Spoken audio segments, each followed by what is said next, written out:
Hey, what's up, everybody? Thank you so much for tuning in on this. What is this? This is a beautiful Tuesday afternoon here on Best Coast time. It's 12:12. We're going a little early, but that's because my guest has so much information, so many comments that they can't contain themselves. He's finishing eating right now. I just saw him put down the plate. He is ready to talk to you, and he's not just a champion, so I've been told or seen or interviewed possibly, but he happens to be maybe the world's biggest combat jiu-jitsu enthusiast. So I figured rather than ask anybody else, we go directly to the source, to our good friend one Vagner Rocha, who's also going to be appearing on a Fight to Win next Friday night. Ladies and gentlemen, let's please welcome Vagner to the show. Vagner, how you doing, sir?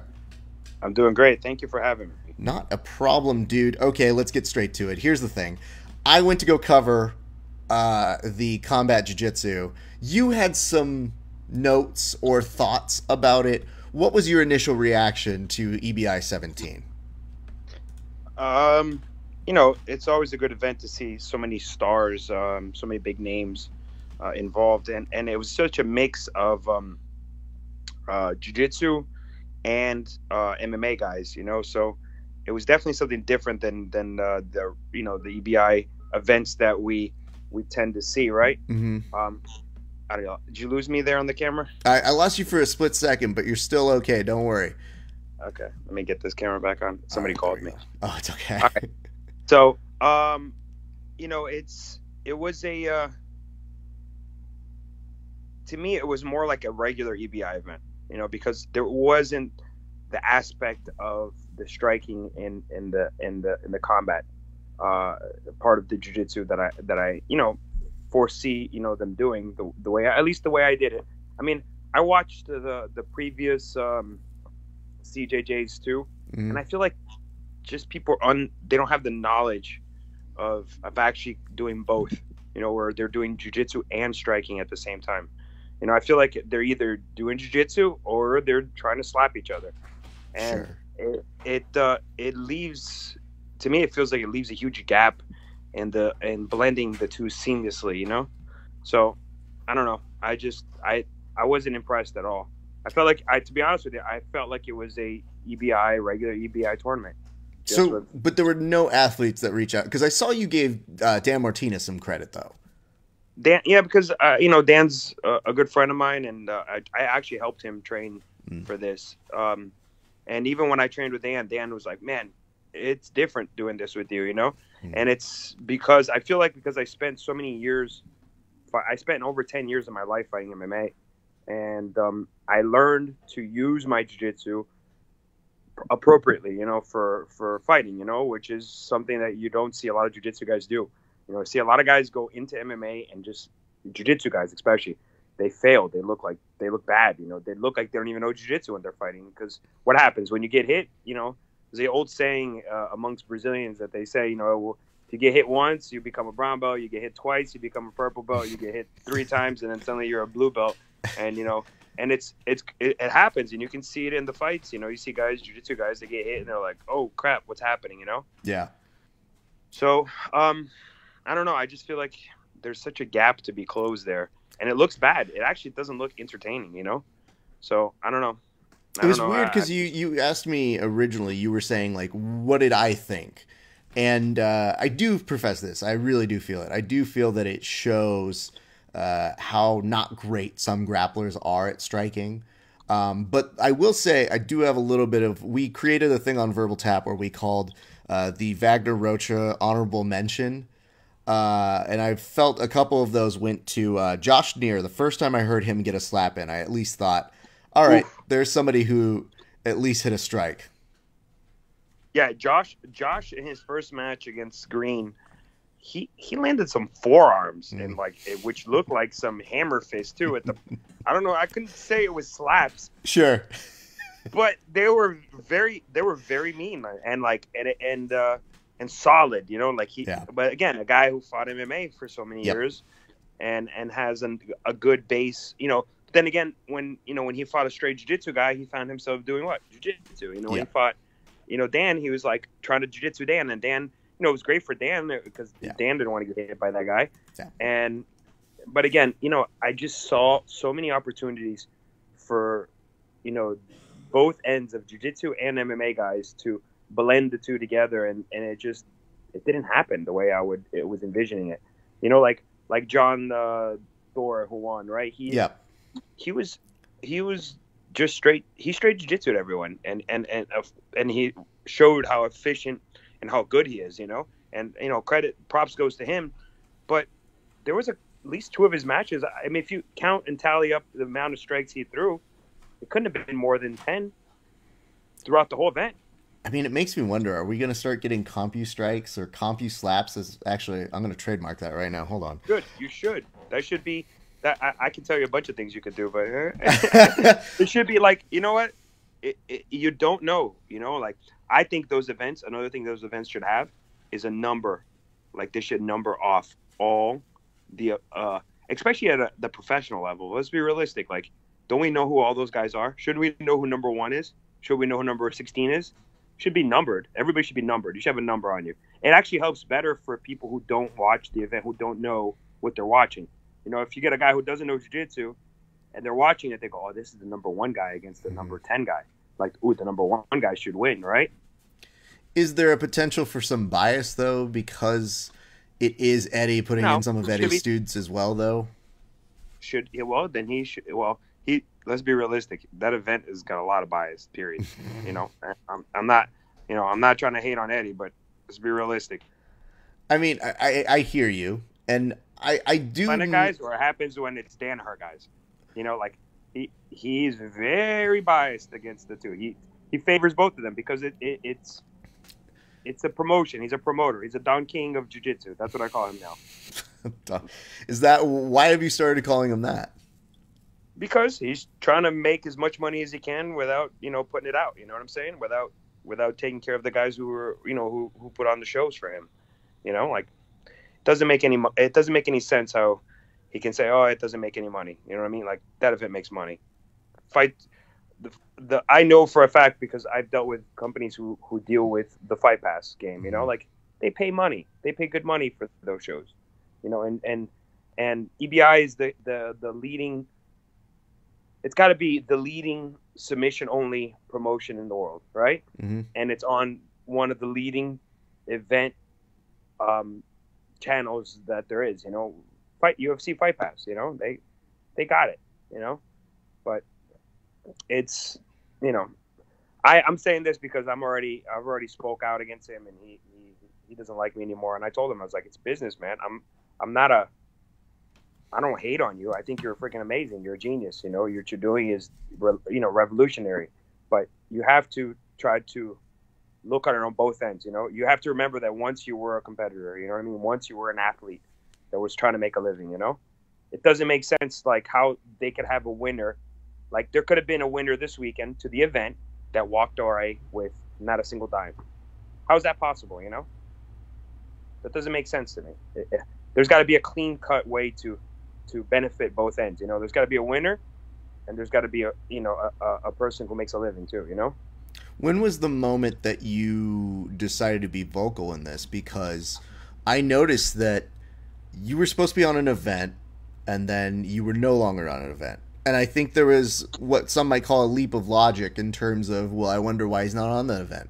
Later, you then spoke out against it. But I want to kind of give people an idea as to when you decided, or when you were going out and saying, like, well, now I'm going to tell you what I really think about this. Well, I got asked to fight in the event, mm-hmm. and then, I tried to negotiate a path that made at least some sense for me to make. I didn't want to lose money. That was the truth. I wanted to go there and showcase what I do because I know how good I am at what I do. And I think I'm good at jiu-jitsu, but I feel like I'm on another league in the combat jiu-jitsu aspect, right? When they invented this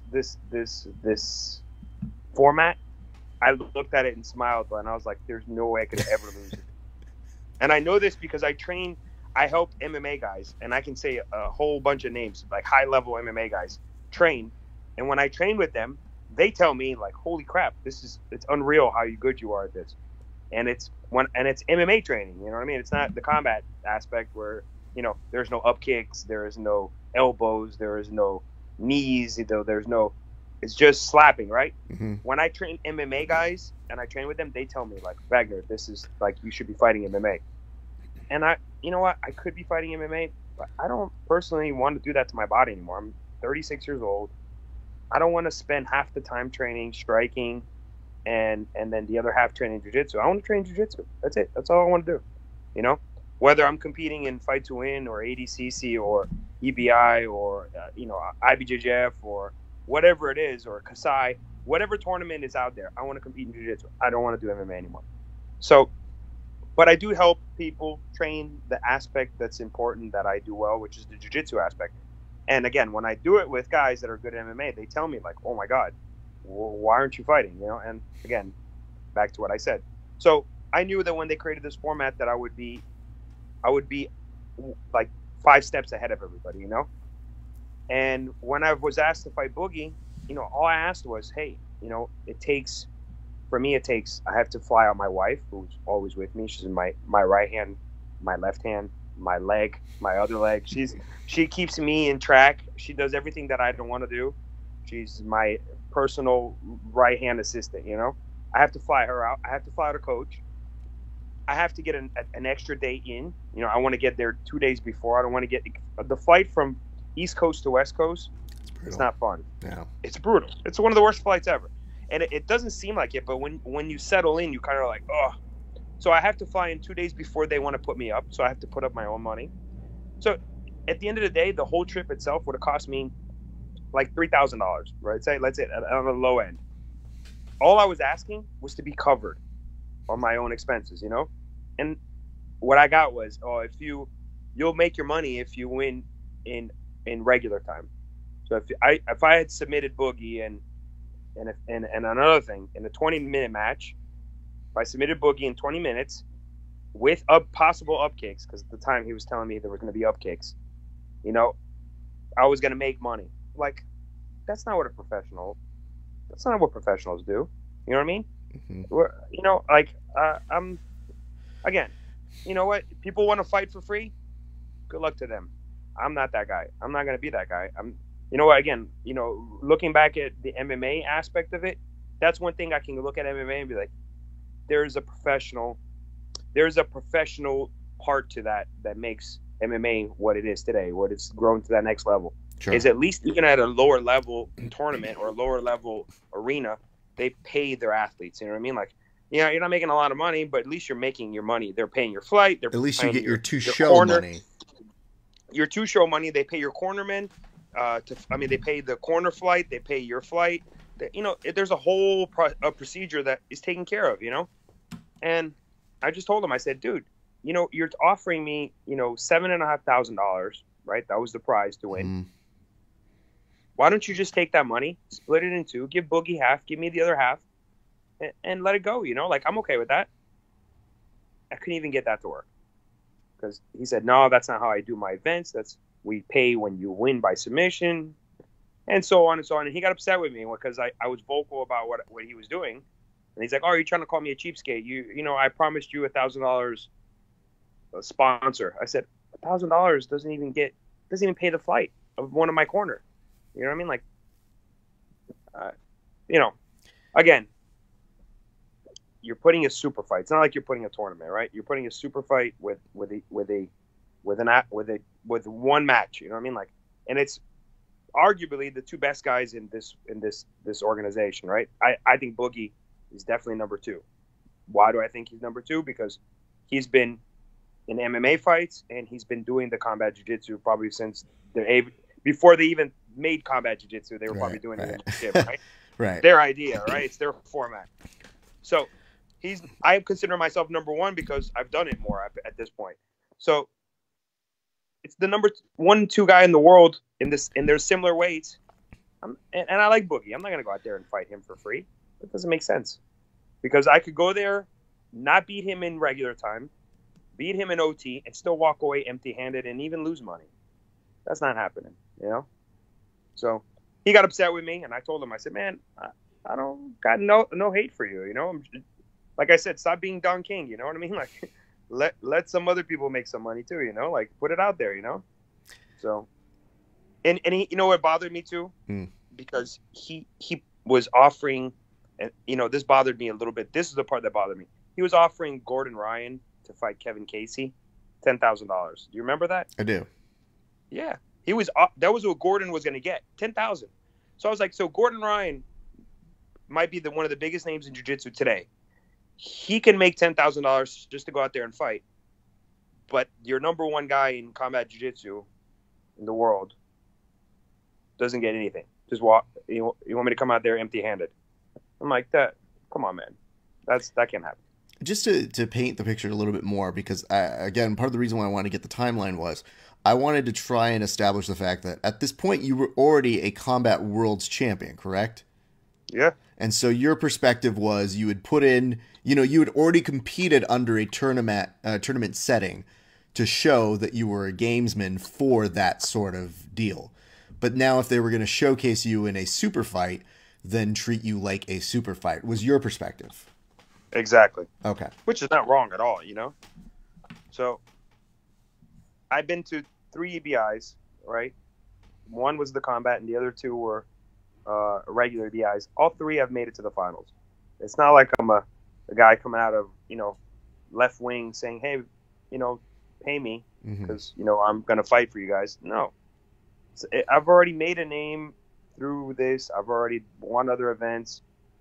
Either I win events or I'm the number 2 guy. There's no, I'm always at the top of the heap. You know what I mean? Like, that's how I see it, So it's good for both ends, for the promotion and for jiu-jitsu, I just, again, after watching this weekend, it makes me even go,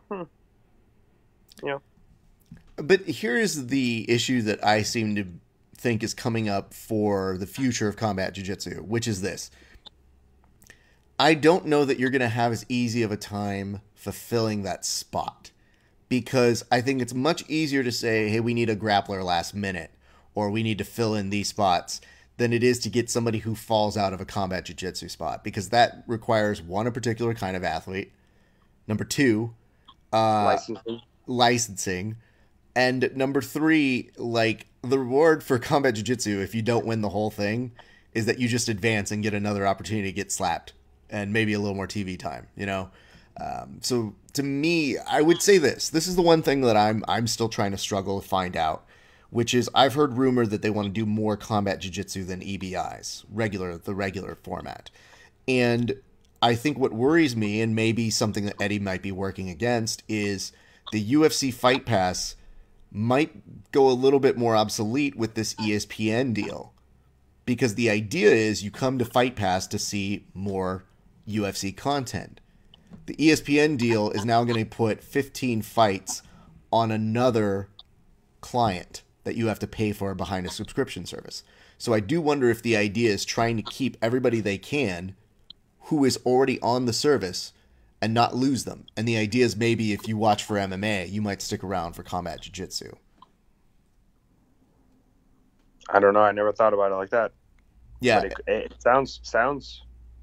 Well, keep in mind, the deal for ESPN starts January 2019. So I think, and this is again, I'm looking into it, but I'm just saying I feel that is part of the reason why we're seeing a little bit more emphasis on the combat jiu-jitsu, because they're going to have the females go up in December, and then I think it'll be very interesting to see what happens after that. Yeah, I don't know. I just, like I said, Don King is definitely banking. So you're still contention. You're saying somebody's making the money. They may not want to give up some of that money that they're making and kind of give it to the athletes as a consideration. Wouldn't you think the athletes is who deserves it more? Well, I mean, those are the guys who put on the show, right? Here's the issue, though. If you go up further on that stem, you might have a discussion with the person called Dana White, who helps funnel that sort of a thing, and he himself doesn't necessarily pay his athletes super well. I think the conception is the promoter says, hey, let me get paid, and I think there's nothing wrong with wanting to get paid. I'll give you an idea. Like, even if it could be some lower than that, it could be, like, for example, first round guys all make $1,000. Second round guys who make it to the second round make another $1,000. Okay. Right? Think Yeah. about it. Right now, you already made $2,000 if you got to the second round. Third round guys, they make $2,000 now. Right?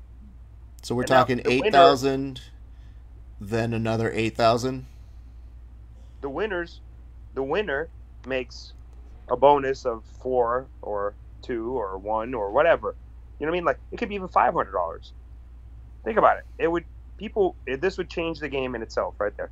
You know, like it just there's a way to do it. You know what I mean? And if there's the funds are there, you know, like, and they're there, it should be distributed right. You know? Okay. Now, in response to this, you yourself kind of felt a charge to start doing a little bit more of your own work in the promotion angle. So tell me a little bit about what you did with this knowledge. Was it inspired by this, or when did this start happening? It's been inspired by this. I've been feeling this way for many years. You know, I took the route of doing MMA so many years ago. When I became a black belt, I spent maybe the first year or two competing in jiu-jitsu, and I got burned. I got turned off by jiu-jitsu.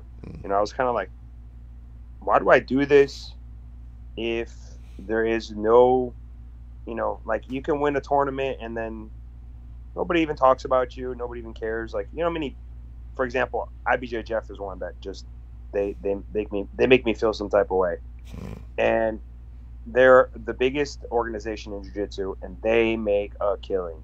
They make more money than you could ever imagine, and the best guys in the world freaking sign up every year for this. Like every year they make their way to California in June, and they fight in that tournament that they call the Worlds.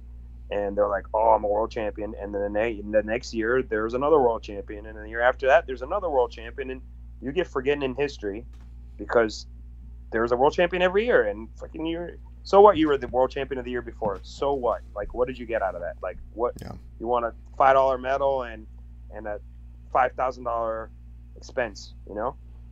It just doesn't make sense to me, you know? And like, so I want to put a tournament together that's different than and there's many reasons behind what I want to do. I want to put a tournament together that develops a way to pay the athletes and at the same time catch an audience. I think jiu-jitsu in itself is not entertainment for somebody who doesn't do jiu-jitsu. So my goal is to bring American sports into jiu-jitsu itself. Like I want to change the way again, sorry, somebody called me again. I'm changing here. You're good, dude. I want to bring what American sports has, that energy, you know, where the teams, especially this team format, you've been seeing a lot of this now, like a lot of team format. And I still think they're doing it wrong. There's a couple of things I'll tell you why. That I did an in-house, basically I did an in-state Florida tournament where there was 8 teams with 5 weight classes, and I swear it was the most energetic thing I've ever seen in my life. And I've been to 3 ADCCs. I've seen it all. I've never seen this kind of energy concentrated in one little area. I had 8 teams that were locally here from Florida, and they all fought each other with five weight classes, and each team brought 10 athletes. So basically, you got to bring a team of 10, not a team of 5, right? So you don't have to specifically stay within your team of 5. Okay. You can rotate your athletes like you would in any team sport. That's pretty cool. I do like that. And the format was 5-minute matches with points, right? But the first half is no points, kind of like ADCC has, sure, right? But not the ADCC rules, because I don't like the point system in ADCC. I think it's so hard to score in the ADCC format. Yeah. It's ridiculous, and it makes it boring because then they carry on and on and on and on and on. It's a 5-minute match with no points in the first half, and then points in the second half, and the points are like IBJJF system points: 2 for takedown, 3 for passing, 4 for mount, 4 for back. No advantages, because advantages is stupid. And if there is no winner in the first 5 minutes, there's 1 minute overtime. Okay. With the 1 minute overtime, it's whoever's more aggressive. Okay. So whoever's pushing the fight is going to win, and it's going to be a referee's decision, and it's 3 referees at all times. And here comes the third twist to this: the matches, right, are going to be gi and no gi. So each team gets to pick if you can fight in the gi or no gi. So, for example, you go over to Team A, who's fighting Team B, and you say, all right, Team A, you guys are the first to pick because you won the coin flip. You get to pick where your lightest weight class is going to go first. Is it gi or no gi? And they say, oh, gi. And then I have to go over to the other team and tell them, all right, you guys are fighting the first match in the gi. Put your gi on. And then whoever wins that match, they win a certain amount of points for their team. So the next team, win or lose, the Team B gets to pick. And it goes back and forth. And then they can go no gi. And it's back and forth until the end to see whoever has the most points for their team. And, man, it was crazy. I'm telling you, it was the most energetic thing I've ever seen in my life.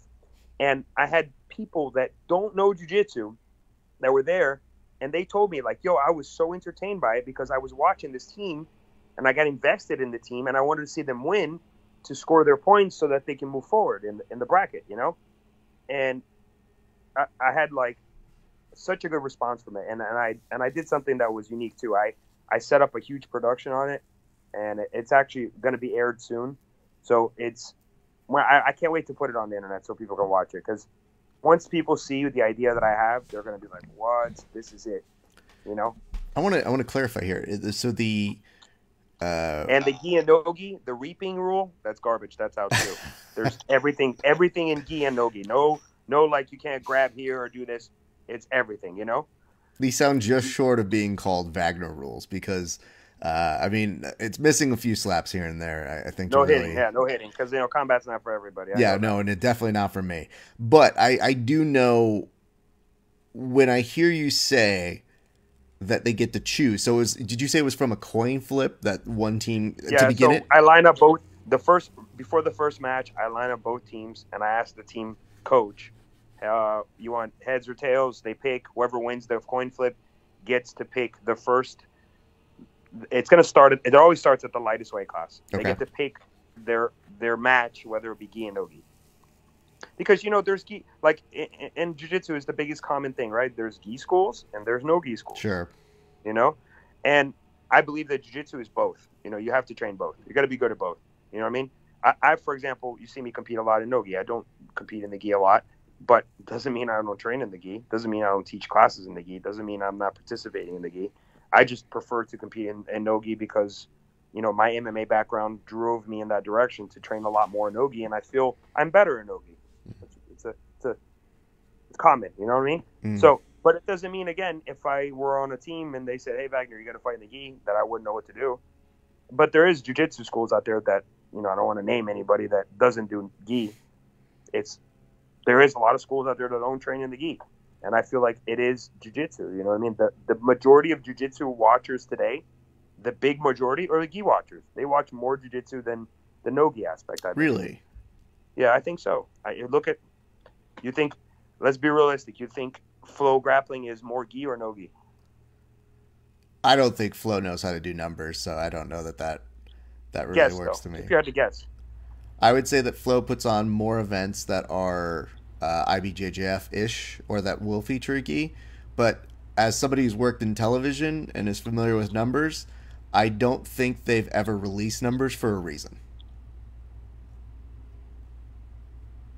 You think they're holding out the numbers because of that? No, I just don't think they don't. I don't think you have to release numbers, but I'm just saying if you were to look... I'm going to ask you this question now. Which one do you think is more entertaining? I mean, I think our best shot is no-gi. I think that as a particular, because I do gi and no gi, and for me personally, I have a spot in my heart for trying to give gi practitioners opportunities. So there's a tournament that Kenny Jewell coined out here, which was to gi or not to gi, which hilarious name. But what he would do is it would be a coin flip, and the coin flip would decide if it was gi or no gi. And I remember one of the things I really liked about it. Kids, right? It was like a brown belt tournament that he did it for.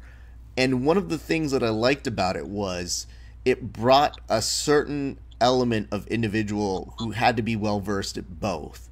And you could tell some of these guys, because I interviewed them, they're like, I need it to be gi.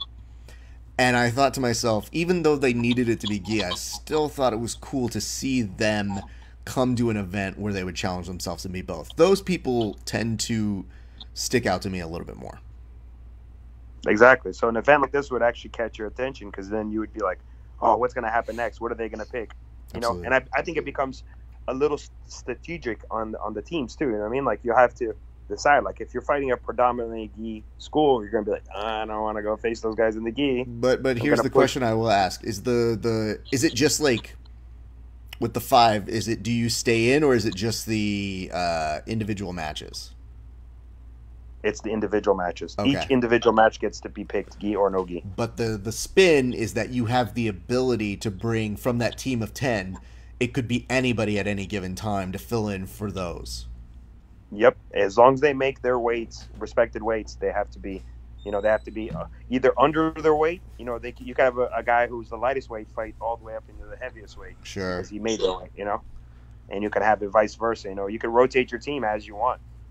That's the beauty of this. It becomes a team thing. It doesn't become an individual thing. And I feel like that's what Quintet was really getting people excited to see, was that it put a nice spin on it. And much like this is, Vagner, I'm going to ask a question. Do you mind pressing your button again and taking off your video and putting it back on? Because there's just been a still shot of your face on this video. Okay. And not that we don't appreciate your face, but I would rather see it moving. So did it go? It did not go. I don't know if you gotta be taken off of it again or taken not. Do you mind pressing the video button 2 more times? Did it again? Oh, all right. Well, here's what we're gonna do. Fortunately, one of the best parts about doing interviews and being prepared, one might say, yeah, you're sending me an image right now.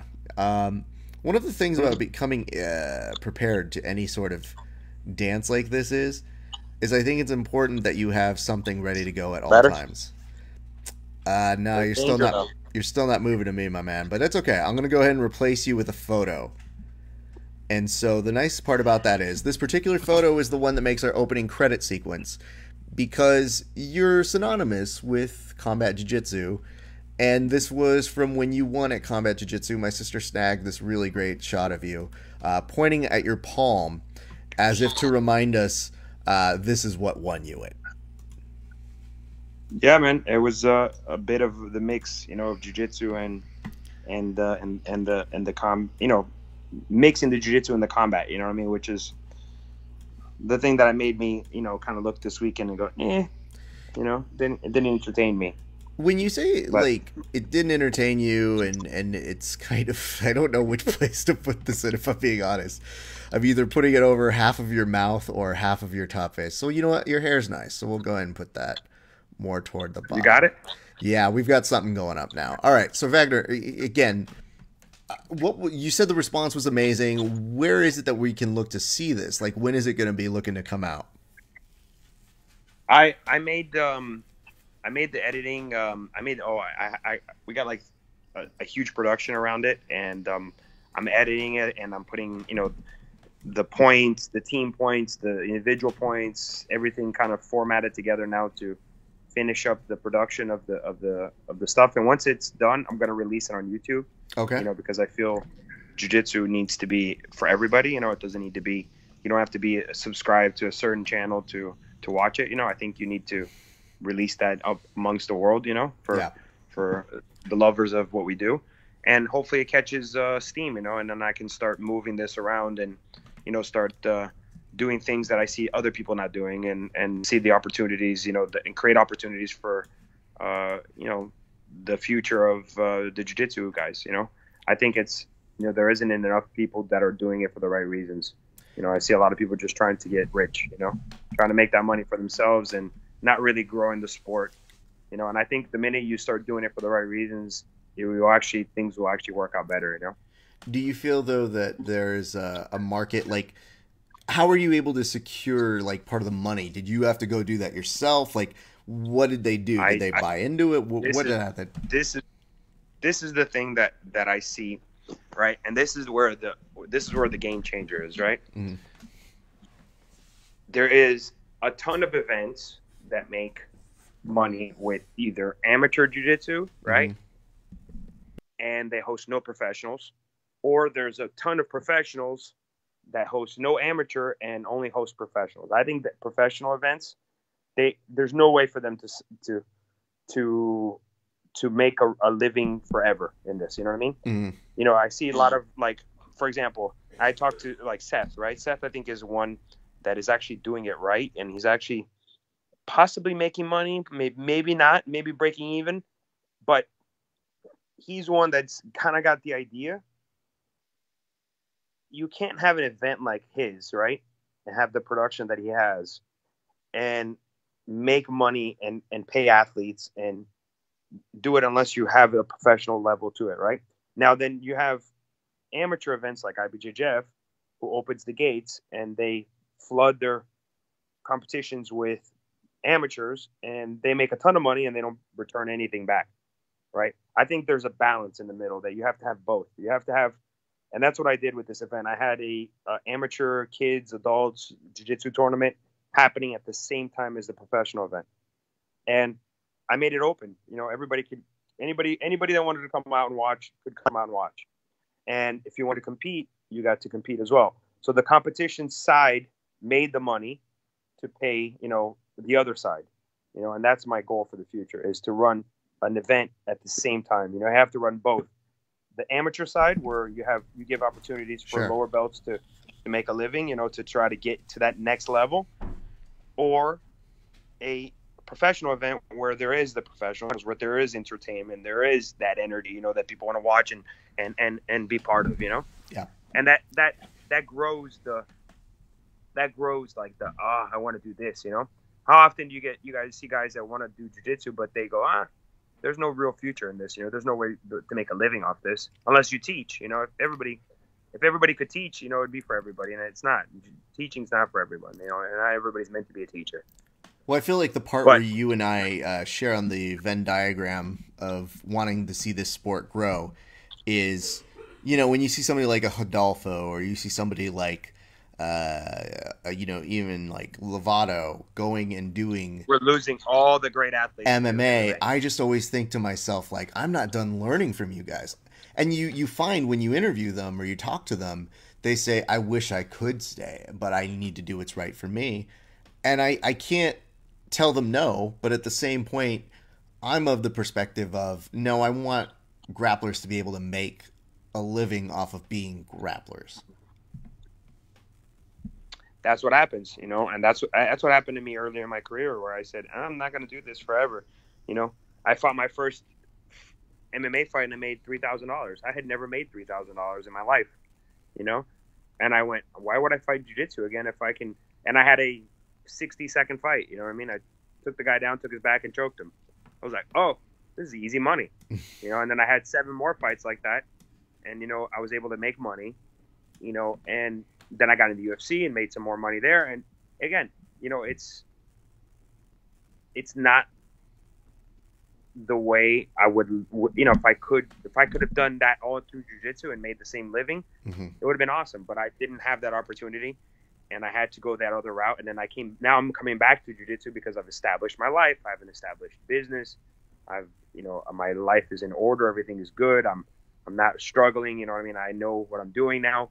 So I can fight jiu-jitsu, you know what I mean? I can invest my time, but I'm older, you know what I mean? Like, I'm not a young guy anymore. I'm not 25, you know, I'm 36, you know, like, how much more can I stay at the heap, you know, at the top of the heap, you know, with the young guys coming through. So I just start looking at it and going, man, this is so wrong. You know, you see events like this doing this is so wrong now, and you know they're making money, and why are they not doing that right, you know?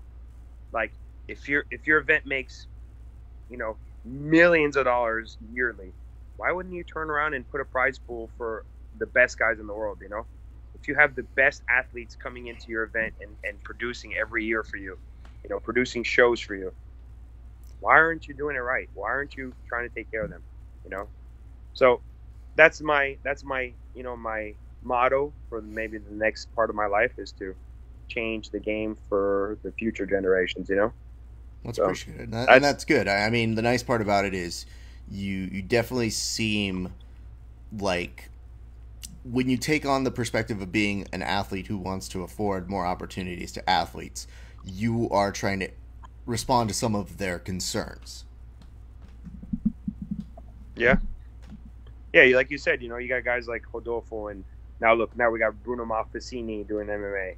You got Gilbert Burns. You got so many great athletes are just leaving. Gary, look at Gary Tonin. Yep. Like, I'm not done fighting that guy. I wanted a couple more matches against him. Like, can't have it no more. He's done. He's done MMA. And you know what? He's not gonna look back either. You know why? Because he's probably making a fortune. He probably made close to $100,000 already in his 2 fights. He never made that in jiu-jitsu. He could have made it with Metamoris. That Metamoris 140K deal. He made a lot of money with jiu-jitsu too. He's not with EBI, and he made a lot of money in jiu-jitsu. Don't get me wrong. He's a guy who's like, you know what? You got to applaud him for even stepping out of that and going into that uncomfort zone, But it's not they're not doing it for the reasons. Not everybody does it for the right reasons, Maybe he's doing it for his own reasons, but not everybody does it for the same reasons. Sure. Sure. Vagner, I wanted to switch topics here, and I never actually got the chance to talk with you about this, but I know it was something that bugged the community, and I know it probably bugged you as well. Could you describe what your reaction was to the whole Marcel Goncalves thing? Because I know that was a weird situation, and it's even weirder when it's somebody who you know. Yeah, I don't know if I want to touch that subject. That's such a, it's such a hard topic. I feel for everyone involved. Everyone, and most people are like, oh, man, it's such an ugly scenario.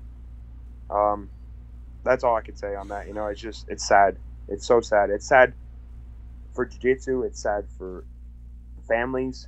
It's sad. It's just like, that's unneeded, It's unneeded for people. And that's not just jiu-jitsu. That's just for life, all I can say to that is, people need God in their life. You know what I mean? You need a higher power, somebody that, can guide you in the right direction. You need the power of prayer, those are the things that help, get your mind out of those evil things,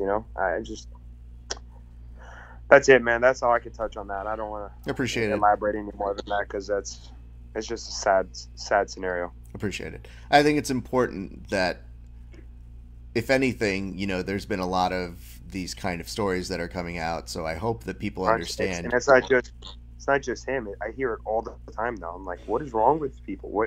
This world is lost. Yeah. You know what I mean? Like, I just think it's important that people understand that if that is coming on, that they do need to speak out. They do need to find some way of making themselves heard. So I hope that, and it's unfortunate because it's one of those things where he was a very nice gentleman to me professionally, and anytime we interviewed or talked. So it really can be anybody, because he did seem like a very nice human being. Right? You would never, like, when I heard this for the first time, I was just like, I cannot believe I'm hearing this. Like, yeah. I'm a father of a young girl the same age. Sure. I'm just like, I don't know, man. I don't even know what to say. Well, I'll say this, Vagner. I appreciate you for answering, and you said that was all you wanted to say on it. So I don't feel like putting any trap doors to continue making you speak on it. But I do take you at that, and I just want to pass along to your gym and to everybody that who was affected by this. Just obviously express our sympathies, and our understanding of, it's not them. But at the same point, we also want to make it very clear to those people who are in danger that we just don't condone that sort of thing. You know what I mean? It's unaccepted. Yeah, it's unaccepted. Cool. That's not why we do this, It's not why we do jiu-jitsu. Absolutely.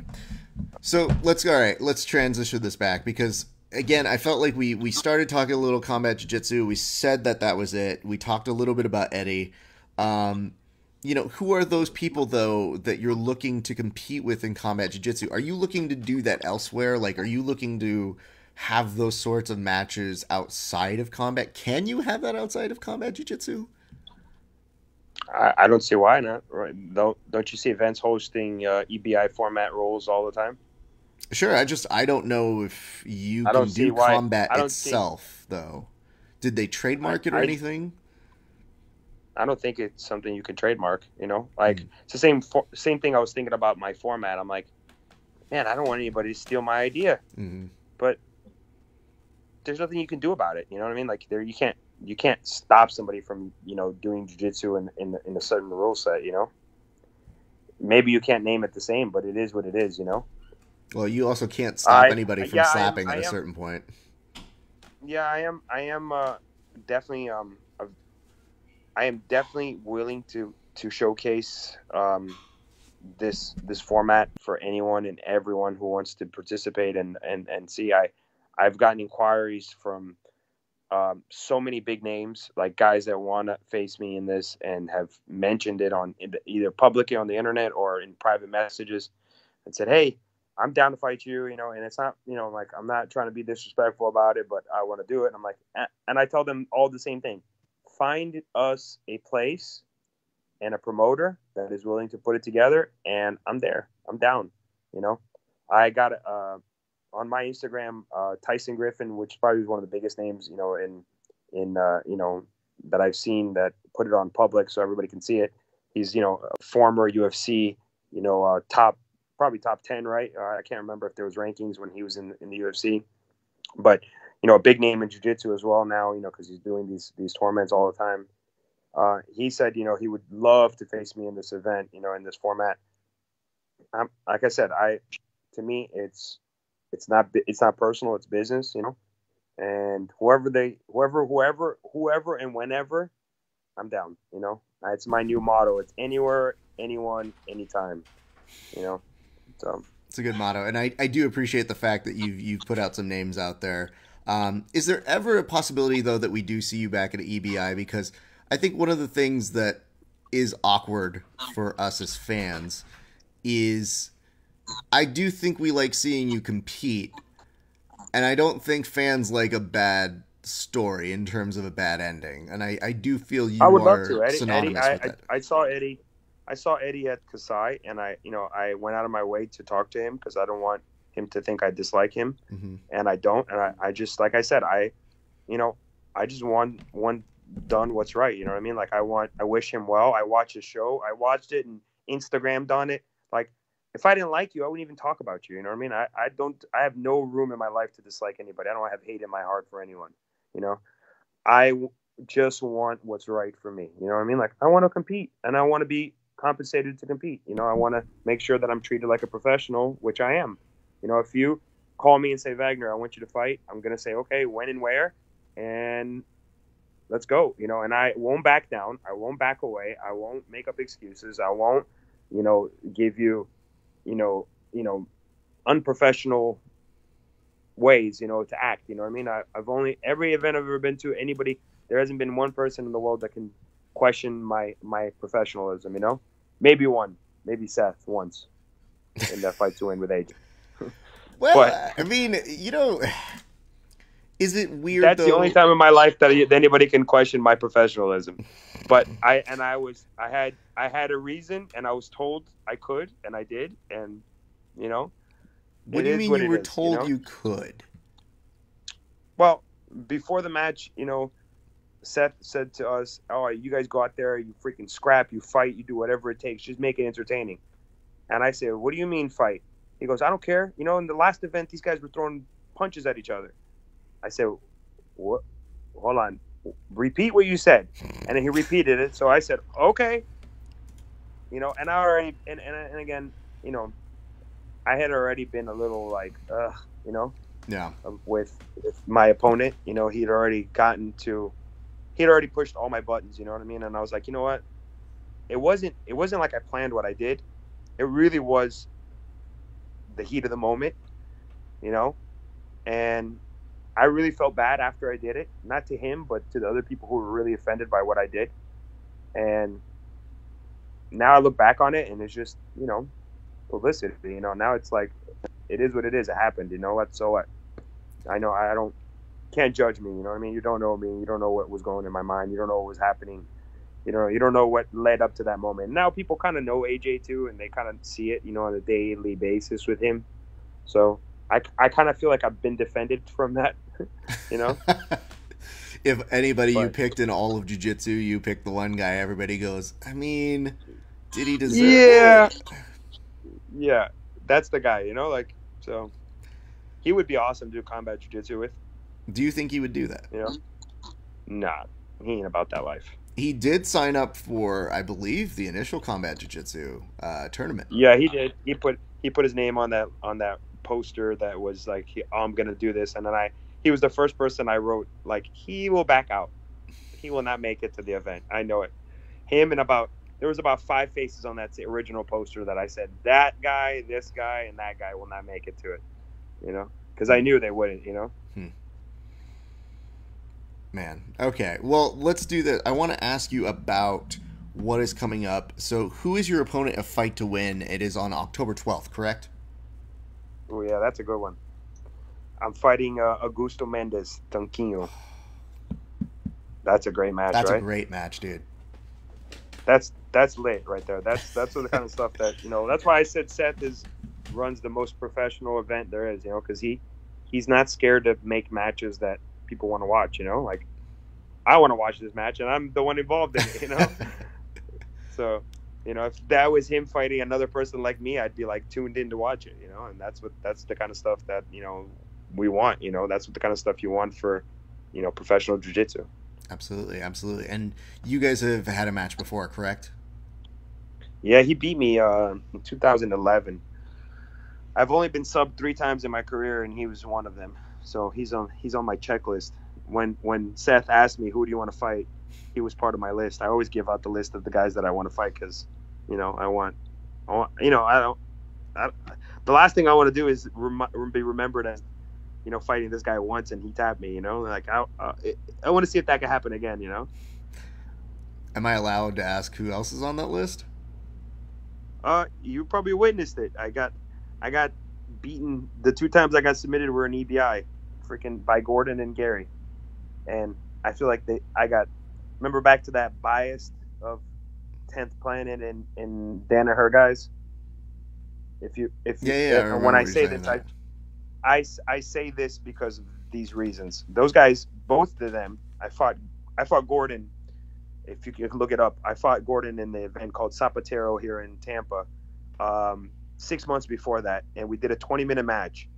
After he had won the Absolute in the ABI Absolute, where he became famous, right? Mm-hmm. I fought him a month later, maybe 2 months later, I don't know. And we went 20 minutes straight, and nothing happened. Wasn't in trouble once. Nothing truly happened. We did a 20-minute match. I passed his guard a couple times. I think I passed his guard 3 times, if I'm not mistaken. I couldn't hold him because he's good, Gordon's Gordon. Sure. And then we fought in EBI. And the day went like this. On his side of the bracket, he had 2 purple belts, and then he fought Marcel. He fought 2 purple belts, one which was a young kid. You remember that day. It was the day we did that interview together. Mm-hmm. He fought 2 purple belts, one which was shouldn't have been on that stage with him. Ooh, I was like, why is this guy? He was playing with the guy. I remember him playing with him, like letting like in and out of submissions, and which he does in his matches when he knows it's easy. He did that in his first 2 matches. Then he fought Marcel, who was already tired from fighting his first 2 matches, and he beat Marcel, and then he fought me. But on my side of the bracket, I had Joe Bays first. Which is freaking really good. I had Sergio Adilla, which is a really high-level wrestler in my second match. And then in my third match, I had a war for 45 minutes with Craig Jones. I remember that. 45 minutes I went with Craig Jones. I will say, I thought at first that match, I thought we were going to have to come up with some way to give you guys a weapon or to basically buy out one of you. But yeah, holy shit, that went on. Yeah, it went on forever. And then I fought Gordon, and Gordon tapped me. He He sweat me. First, he put me in 2 honey holes, which I got out, which no one's ever gotten out. He told me that himself. He said, I put everybody in honey holes and they never get out. And I said, not me. I got out twice consecutively, like one after the other. He put me in one, I got out, and then he put me in another one, and I got out. And then he sweat me, and he took my back, and he choked me. I told him, I said, congratulations, you beat me. He beat me, but I was exhausted. Didn't take anything from him. And then Gary did the same thing. It happened again twice to me. And then when I fought Gary, it was the same thing. I went to the EBI, I looked at the bracket, and I'm like, dude, this bracket is so drawn up wrong. It's heavy on one side. On one side was all black belts. The whole bracket on one side was all black belts. Every person on my side was black belts. On the other side, it was 4 purple belts, 3 brown belts, and Bill Cooper. Bill Cooper was on the bottom end of the bracket. Bill Cooper didn't even show up. So I was like, dude. And then he put a substitute in. He put a purple belt from 10th Planet in. That purple belt, who was a like literally an hour before the event, he was a substitute. He actually won his first match and moved on. So it shows you that how weak the bracket was on one side. And then I fought on my side again. I fought Isba. I don't know if I forgot his name. His name's Isba. Is it Abel? Yeah, Isba Abel. You know exactly what I'm talking about. Yeah. Super tough. The guy's good wrestling, good jiu-jitsu. Fought him, went into overtime with him. My second match was PJ Barch. Right? Super tough. Don't have to talk about him because he was on your show today. And then in my third match was Nathan Orchard. So I had nothing but freaking bricks. And then in my fourth match, I fought Gary, who, if you tallied up Gary's match times, he had like 5 minutes of matches. He literally totaled 5 minutes of matches. I had, on my side, each match was 20 minutes. So I had an hour of matches. He had 5-minute matches. Same thing happened. He came in and tapped me. But again, 2 weeks before that, me and Gary fought at ADCC. You know, straight up, like one match. He did one match. I did one match. We fought each other, and I beat him. So I'm like, yeah, you beat me. I'm okay with that. It's like, you know, when you're exhausted at your gym and you roll with everybody, and then the new guy comes in late and says, hey, you want to roll? You're like, all right. You roll with the guy, and he taps you. And he goes, I tap Vagner. Yeah, you tapped me. I was exhausted, though, you know? I mean, listen, if we're ever rolling, that's the only way it's happening. So but I'm gonna very, very clear on this. I'm gonna make sure I'm gonna be like, yo, all all be black out there belts. for an hour and a half, and then tag your way Just in. gonna stroll in and be like, oh man, Vagner, oh man, yeah, feeling real good. How we feeling? I just, you know, I think there's always something to be said about wanting to get those back. And the weird part about Gary and Gordon is, even though they flirt with the MMA and, you know, wanting to pursue other areas, I do feel EBI is still in their future. So it's not unheard of to think they would be back, or that somebody wouldn't put together a match with you and them, because I do know that your name does come up with both of them. Of course, because I'm the guy who's down to fight anybody. How many guys in jiu-jitsu are down to fight anybody? There's a lot who say they are. Yeah, there's a lot. They say. There's a lot of sayers. That is one of the most consistent notes about you. In fact, I know you said you didn't want to bring up PJ, and you were just saying that because he was already on the show. However, I'm sure he said he wants to fight me, right? He 100% said he would love to have another match with you. He did, however, say no thanks on a combat match. Oh, I was just about to say, why doesn't he just get that combat match happening? You know what's weird is I feel though the combat conversation is just the same as I think people who want to go, grapplers who want to go into MMA. It's like, if you want to do it, that's fine. I'm not going to hold you down if it's really inside of you, because there are some martial artists who say like, I feel like I want to be able to coach that. It's something in me. I always want to fight. I feel like if you want to be a grappler, be a grappler. I think every grappler should fight once in their life. That's how I say it. I tell my guys all the time, my students, I'm like, you want to be a professional at jiu-jitsu? You want to walk away the nerves of competing in jiu-jitsu? Go fight an MMA match. Then you'll see what nerves really are. Because when you fight an MMA match, you'll never get nervous doing a jiu-jitsu match in your life again. Never. Because you don't have to worry about getting kneed in the face or getting punched in the face when you're doing jiu-jitsu. You got it's a cakewalk. No, I It mean, is. I definitely get the mama bird knocking the bird out of the tree to make it fly sort of approach. I also think to myself, nah, you know. But again, you're saying for professional grapplers, A professional guy, whoever wants to go to that next level. You know what I mean? And plus, there's no better way to test your real art if it really works. You know what I mean? If you fight jiu-jitsu and you're a staller, you're not going to do good in MMA. oh, 100%. I mean, that is the interesting thing at its core. It's what combat jiu-jitsu should be producing. Um, Again, I still think, we're in the infancy of it. Who knows? Who knows where it can go in There 2 to was 3 there years? was guys stalling this weekend at the CJJ match. That's The true. guy who beat Dan, that got to the finals, he stalled the match with Dan. Dan's like, oh yeah, he was holding me down. I'm like, why weren't you slapping him in his ear? You know what I mean? Like slap him. Like how do you stall in CJJ? I would say this. I don't know, and I talked very briefly with Kevin about this, which was Dan's too pretty boy. I think there was a moment when I looked at him and I was like, you don't need to do this. Look at your face. You got them Bambi eyes. I literally took a photo and I was like, he has eyeliner He's under tough his though, eyes. man. He's not. I'm not he is a good-looking saying dude, but he's he's soft. a He's not light soft. person. I'm saying that when I saw him get slapped the first couple times, I was like, yeah, bruh, you don't need this. And Kevin tells me afterwards, he's like, yeah, dude, we all give him shit about that. And I said, as you should. But man, he had some fantastic jiu-jitsu out there. I was a big fan of what he did. I think he's amazing. And I know he was there because he wants to put his name in the card. He wants to be known. So I understand his dream. And I know what he's trying to get to. I would say this though, there's for the longest time, because the Danaher Death Squad or 10th Planet, they would, there's always the same couple people who are in the conversation at the end. I've always said that at every EBI, there's always somebody who showcases. There's somebody who you remember, even if they didn't win. And, in the past, it's like a Josh Hayden. In the past, it's like a Josh Hinger.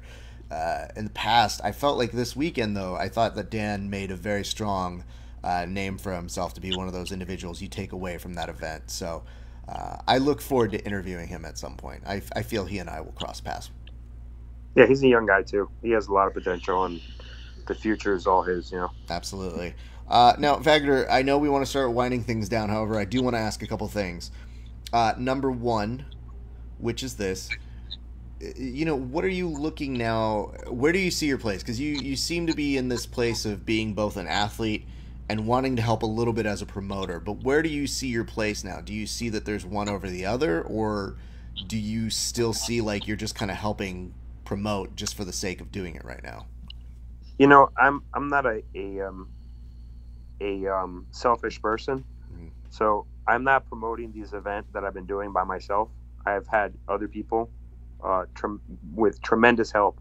I've had like 4 or 5 different people that are involved highly in what I'm doing. So it's not something that I'm doing by myself and taking all the credit for. So I have a lot of guys that are in my surrounding group who are helping me because they know me, because they hang out with me, because they're my friends, because they know that I'm pure when I say what I'm saying.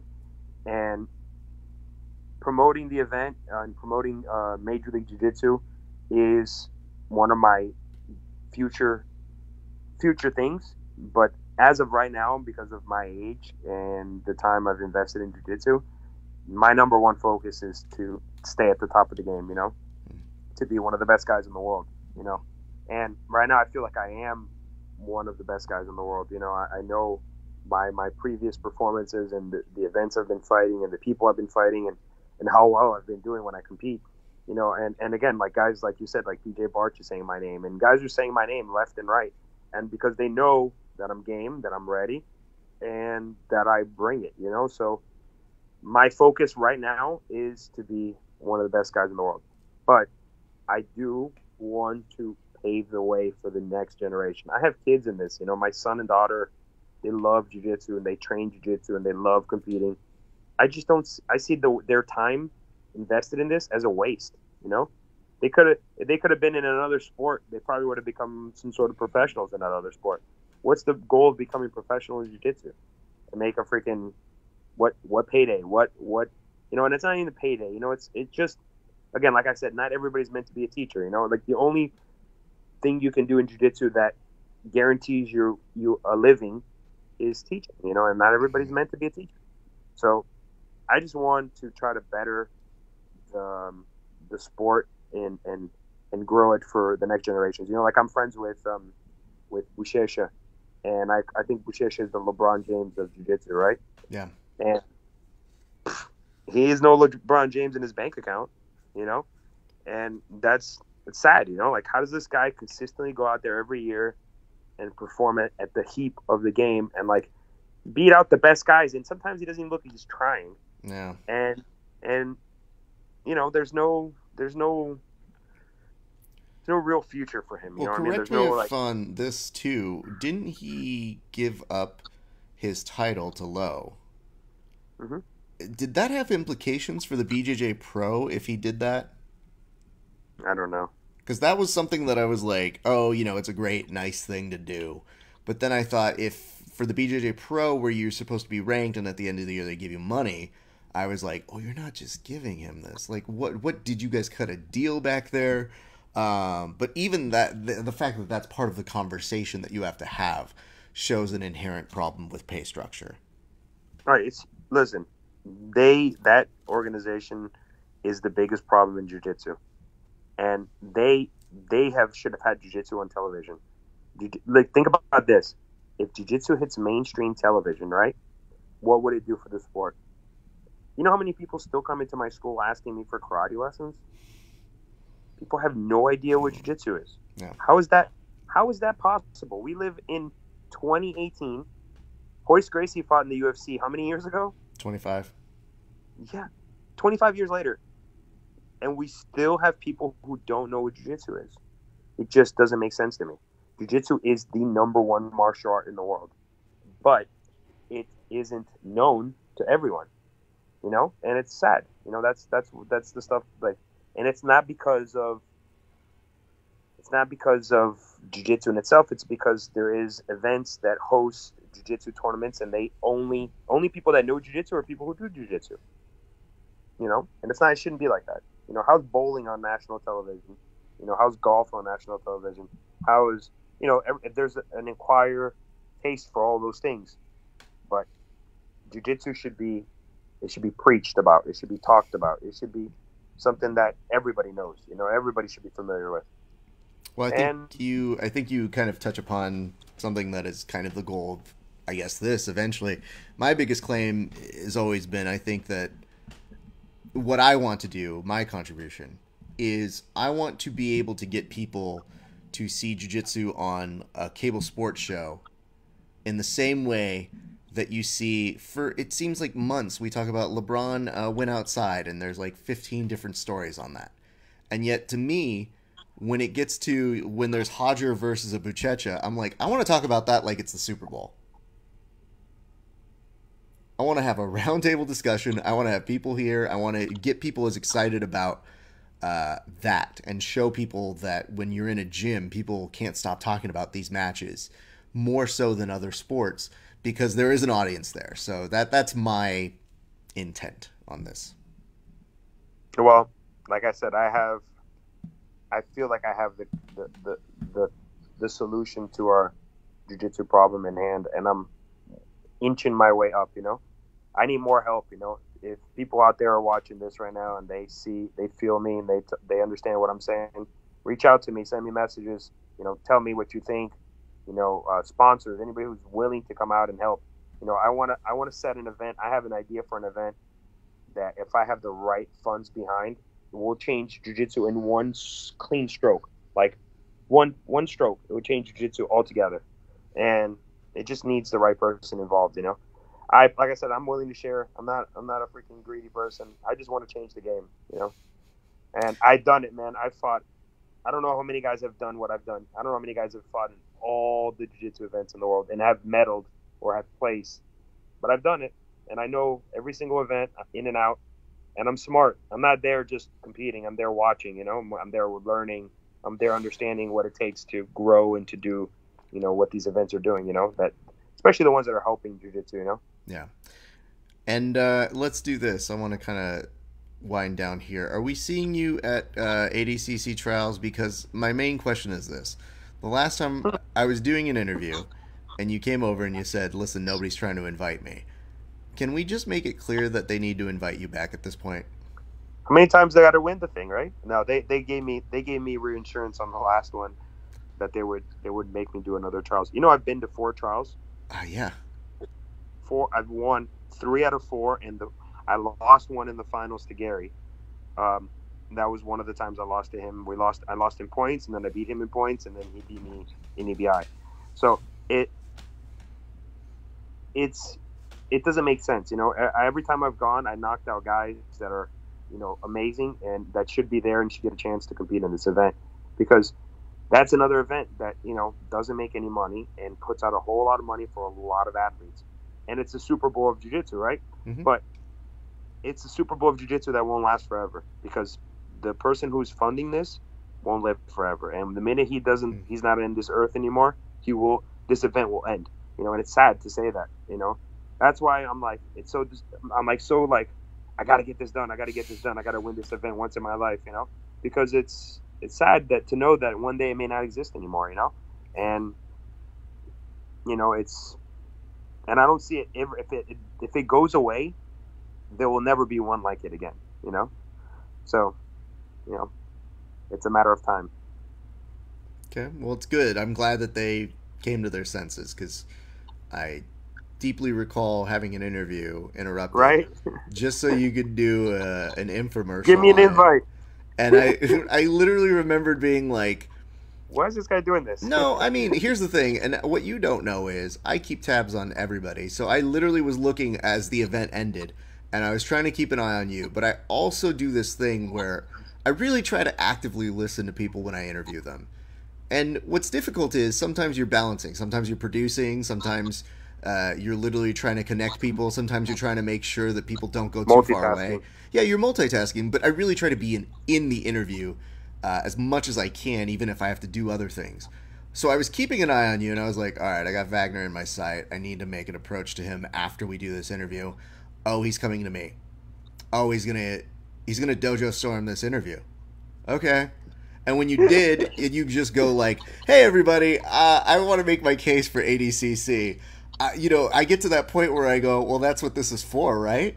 And lo and behold, I got to see you come out to West Coast Trials as well, and you had some epic matches there. And 97 competittle 97 in that. I remember that. And I remember it came down to you and AJ, and I thought to myself, even there we were seeing a little, not elements of combat jiu-jitsu, but like maybe just short of it. It was rough, you know. I try to make it every match I have uncomfortable for my opponents. And it's people get upset with me about it all the time. People don't like the way I grapple.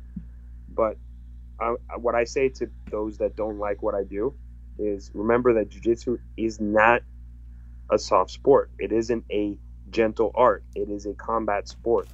And if you're not trying to implement making your opponent uncomfortable, then you're not doing your job, right? We don't do arm bars to make people happy. We do arm bars to make them tap. So I don't do anything in my matches. Everything I do has a second intent behind it. Sure. So if I grab your neck, it's to bring your base down. It's to make you uncomfortable. It's to also set up my takedowns. If you don't want me to take you down, then sit down, play guard. I'll grab your neck when I'm passing guard as well. You know, like it you know, and if I feel like you could take me down, I'll pull guard for you, you know? But if I feel like you can't, then I'm not going to, you know, and that's, people don't understand this part of the game. You know, you have to make your opponents uncomfortable. I guess the thing that I think about is I never see you trying to hit me when we're interviewing. So I don't really think it's like you take that off the court or off the mats and you're just like, you know. No, I don't. I'm a nice guy off the mat. You're super nice, and that's what a lot of your competitors say. I think secretly, though, a lot of your competitors, even if they don't say it, I do feel that they have an appreciation for how hard you bring it, and I think that's why they do continue to bring you up. So it is, you know, with every kind of note about that, I'm sure it's a compliment in disguise. But there have been no less than 3 times I've seen you compete and been like, it's like, did he just do that? It's more so from the fact of like, I would never do that, but I'm also not going to tell you that you're not supposed to do that. I think we just had Vagner drop out. Let me do this. I'm going to go ahead and call him back. As we do, I just want to make sure you guys know you are watching the Grappling Hour right now, and I couldn't be happier to have Vagner on. I don't want to let him just leave without saying goodbye. So, Vagner, I'm sorry. I think you got cut off for a split second. What were you saying? You were saying something about the 3 times that you saw me compete. Well, yeah, and now you can probably see my face a little bit better, so I'm going to put you on screen. But I definitely had a couple moments where I've watched you compete, and I've definitely done one of those things where maybe I'm taking a photo or I'm in the middle of covering it, and I've definitely seen you like do like a mouth cover, and I've been like, and I think to myself, and I just go, I mean, it's competition. And, again, I don't know that I would, but I don't know that I wouldn't. So who am I to say what that is, Right. So as much as I definitely look over and every once in a while I might be like, I don't think I could do that. I don't think I could do that. I know to myself that every time you've chatted with me or we've had the opportunity to kind of catch up, you've been nothing but gracious. All of your competitors have great things to say about you. So it's, I think it's more a testament to the person. So to me, that means more. However, again, 100% will have my wits about me if we're ever on the mats together, because I'm just going to be actually, you know what? I tell people all the time, they never believe me though. I don't train like I fight. I don't train at all like I fight. Actually, I'm sometimes too nice, But I do train. Yeah, I do train with my students that way. But then I feel like when I train with people that I'm training, like my competition room, then I turn up just a little bit. And I usually let people know right away, like, hey, I'm going to roll with you like when I fight. And they know what that means, So then it becomes everything from mercy to head snaps to, freaking chin in your face and everything and anything that's going to make you go, Well, you got that kind of jiu-jitsu that makes me think, especially with your pressure game, that like I got to have like mace on me or something. Like I'd be like, can I get a pocket knife to go with Vagner? Because a shank. You're gonna hold it in. I'm not that Mexican, okay?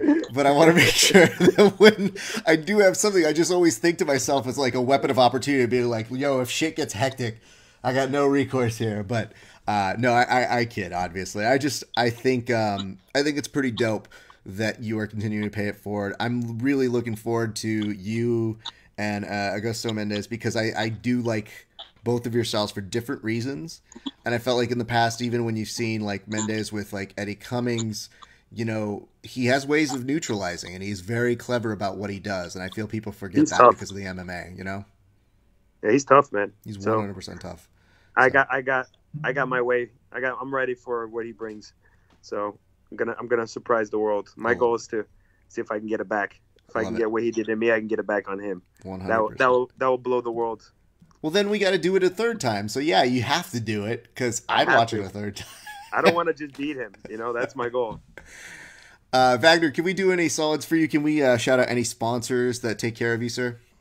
Yeah, there's a whole lot of sponsors that have been helping, especially with the event that I did here.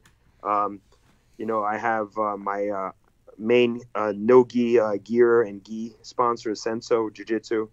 They take care of me with my uniforms, my gis, all the stuff for my competitions here that I do often. And then all the guys who help me with my event, the Major League Jiu-Jitsu event that I put together. The Gamblers Jiu-Jitsu, Mike Cipriani, who's doing the WSOG, World Series of Grappling. He's freaking one of the greatest guys in Jiu-Jitsu. He's a person who's involved consistently, just helping people, make a living off this and trying to change the game. And Alexicor Movers and Shakers. This guy's one of my sponsors down here in South Florida. He's a small business owner who helps people, get funding for growing businesses. He's one of the guys who's also helping me big time. And again, and Alexicor, the one of the sponsors for EBI, he's pain relief. He's freaking amazing guy. Sends products. He sent all the athletes for my competition products, and all these guys that are just involved in jiu-jitsu that are, they're not originally jiu-jitsu guys, but they've fell in love with it, and they're trying to help change the game, So that's basically it for now, That's a good list, and I think that's pretty dope. It's the goal, man. That's what we want. We want to bring in those outsiders to feel like they are included and part, because jiu-jitsu is for all. So, Vagner, thank you so much for taking out time to chat with us. It's, and I've said this to the other guys. I said it to PJ. I said it to Sergio. It really does mean a lot that you'll be on our very first episode today, and that we're going to be continuing to do our part to pay things forward, but it does mean a lot for us, and I always appreciate you being so candid and honest, because I feel like not everybody will do that. Yeah, I have no secrets, That's the key ingredient to you got to try to keep yourself honest, and keep it honest with others, Absolutely. All right, my man. I'm going to let you get on out of here. Thank you so much. Ladies and gentlemen, a nice thank you to one Vagner Rocha, sir. Thank you, guys. Take care. So one of the things that's happening here is we're now getting to the point where you guys are probably getting this idea. Like, we had this one killer interview with Vagner Rocha, and you're thinking to yourself, okay, well, what does that mean? Are we done now? We're not. We are not done. No, you didn't miss PJ Keith. We still have a lot more show to give you guys. But before we do, I wanted to go ahead and take care of some sponsors. So, just chill for a second. We're going to go ahead and pay some bills and say thank you to the people who help us here. And then we're going to be right back after that. So, 1 second. The Grappling Hour is brought to you by Luda Gear, athletic support items created by grapplers for grapplers. Fire Grub Meal Prep. Meal prep done right.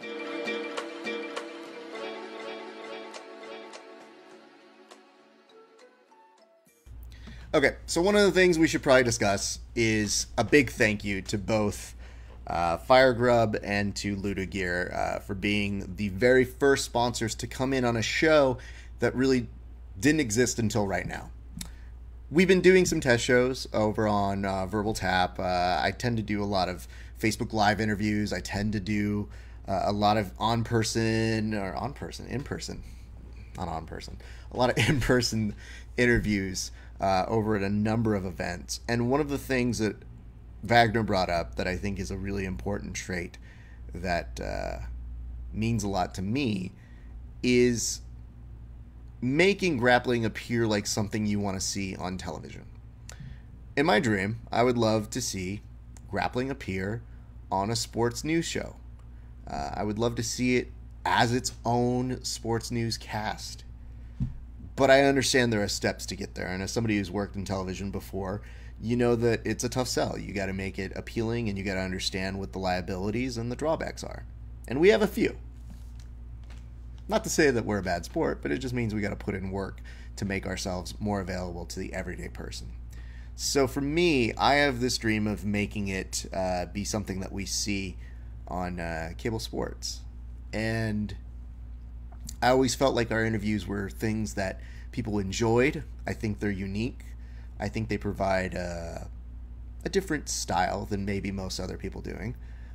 So for me, I think it's really important that people get a sense of watching a show that they feel has a similarity to what Ariel Helwani did for MMA when he was on the MMA Hour. And I get a little jealous for grapplers who I felt never had that opportunity to tell their stories. So once a week, we're going to be coming to you guys. We're going to do a show. It's going to be a couple hours. I know I said, the Grappling Hour. So some of you guys are saying, what, we missed PJ? No, you did not. The PJ interview is still going to air. We just finished our interview with Vagner live. We're going to throw to that in just a second. But I did want to give you guys the mission statement behind why and what we do, which is this. I firmly believe that grappling will appear on television. Not necessarily pay subscription television, but I feel like we will see it be there. And I am very much of the mindset of somebody who understands it may not be me who hosts that kind of a show, but I will help lay a foundation that will make it so that you get to see cool things that happen in the future. So instead of talking about it, why don't we just do it? And that's where we're at. So the Grappling Hour. And let's make it very clear. I'm not going anywhere for Verbal Tap. Verbal Tap is still going to exist, but we have too many athletes to interview at this point. And just look at the guest list that we got today. Vagner Rocha, PJ Barch, Sergio Hernandez, and then you guys will see the world premiere of my interview with John Thor Blank, the winner of EBI 17, that we normally reserve for putting up on our YouTube page for Verbal Tap, but you guys will see it first right here instead of on that YouTube page. So I'm excited to bring you all these things and more. Please talk to me in the comments. I'm going to be keeping an eye on that as it goes on. These interviews were pre-recorded, I'll tell you that much right now, but I think you'll enjoy them all the same. So what we're going to do is we're actually going to go straight into that interview with, I believe you guys were wanting to see it, and I don't know, maybe you guys were here to see an interview with PJ Barch. If you are, it's a good one. I think that a few of the things that PJ and I were able to talk about really stem down to why he competes and feels like an underdog, which if you're listening to him at any given point, you think is kind of absurd. But I think he explains it in a way that tells you his story in a really cool way. We also ask him about what it feels like to compete on a team grappling basis. And we also got the chance to ask him what he really thinks of Keith Krikorian. Let's go to that interview right now. Hey, what's up, everybody? So I'm very excited about this interview because this gentleman, it seems like he's addicted to competing. Now, I can't prove that. I don't think it's an ailment that people suffer from. But if it was something that was diagnosed by the American Medical Association, I believe PJ Barch would be at the top of people who are addicted to competing, so much so that he competes in not one, but 2 team events within a 2-week window, not only off of his fresh win at Subversive, but coming to go ahead and defend the Quintet champion title over at Quintet 3. Ladies and gentlemen, welcome our good friend, Senor PJ Barch. PJ, how are you doing, sir? Hola, Rap. Doing good, brother. PJ, when they come up to you and they tell you that you're going to be doing essentially tag team grappling or Survivor Series grappling, what's the first thing that comes to your brain when they say that? I think it's awesome, man. I've never done something like that before. Usually a dual meet's 1 and out, but it's almost like a mixture of a tournament with like a dual meet format, and then there's so much heavy reliance on your teammates and everything like that. I think it's awesome, man. I think it's cool. I love, and like, how often would I get to compete with guys that are much heavier than me, or like, but aside from like an absolute where we randomly meet up, but now I have an entire team filled with like, high level guys that are big names and stuff, and I could run into any single one of them. I'm always curious about this because you in particular, I believe the 2 times that you have been involved have been asked to go first. What does that feel like? I mean, it's cool. I like leading off. I like to. I'm more of a comeback guy too, though. So I feel like that energy sometimes at the end is what I would need to step up. Sometimes I'm best at rising to the occasion when we're down or when it's necessary, or when there's like a huge task at hand. I can almost always up my level of performance. So for that I would like to go later, but going first, I feel like I'm pretty strong mentally leading into things and stuff like that. I don't get a whole lot of nerves, like bad ones at least. I don't get any bad nerves really. So I mean, it's good with me, man. Whatever the team needs, you know what I mean? They offered and I was down. They all kind of decided that. And I was down. So, did they just kind of decide that you walk in and you go, "Oh, I'm going first"? They go, "Yeah, pretty much." I mean, I was in the room, but it was a pretty unanimous decision. I mean, when the elder statesmen that you're around kind of agree on something, it's usually the right decision, and it proved to be because you had 2 very solid matches at Quintet when you were starting off. So I thought that was a reliable aspect, and especially. Talk to us about the uncertainty element of it.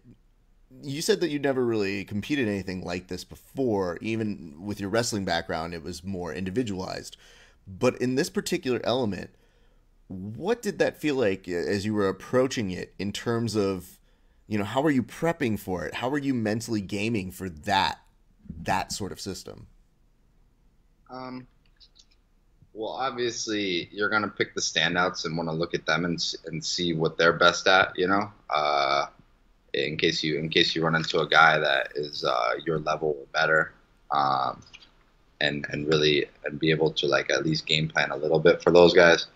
But you don't want to get thrown off either because you're looking at one guy on a team and expecting that, and then have to go against somebody completely different. So I think in general, out of just like having a general idea of what kind of game they like to play. Does he like to sit on his left hip or his right hip? Is he gonna pull? Is he gonna stay standing up? Because then I can kind of at least see where I'm going to be working from primarily. I think that's more important than kind of getting lost in well, if he does this, I'll grab that. Game planning wise, at least, that can get a little bit wonky. And then when you're trying to do that for 5 different people, but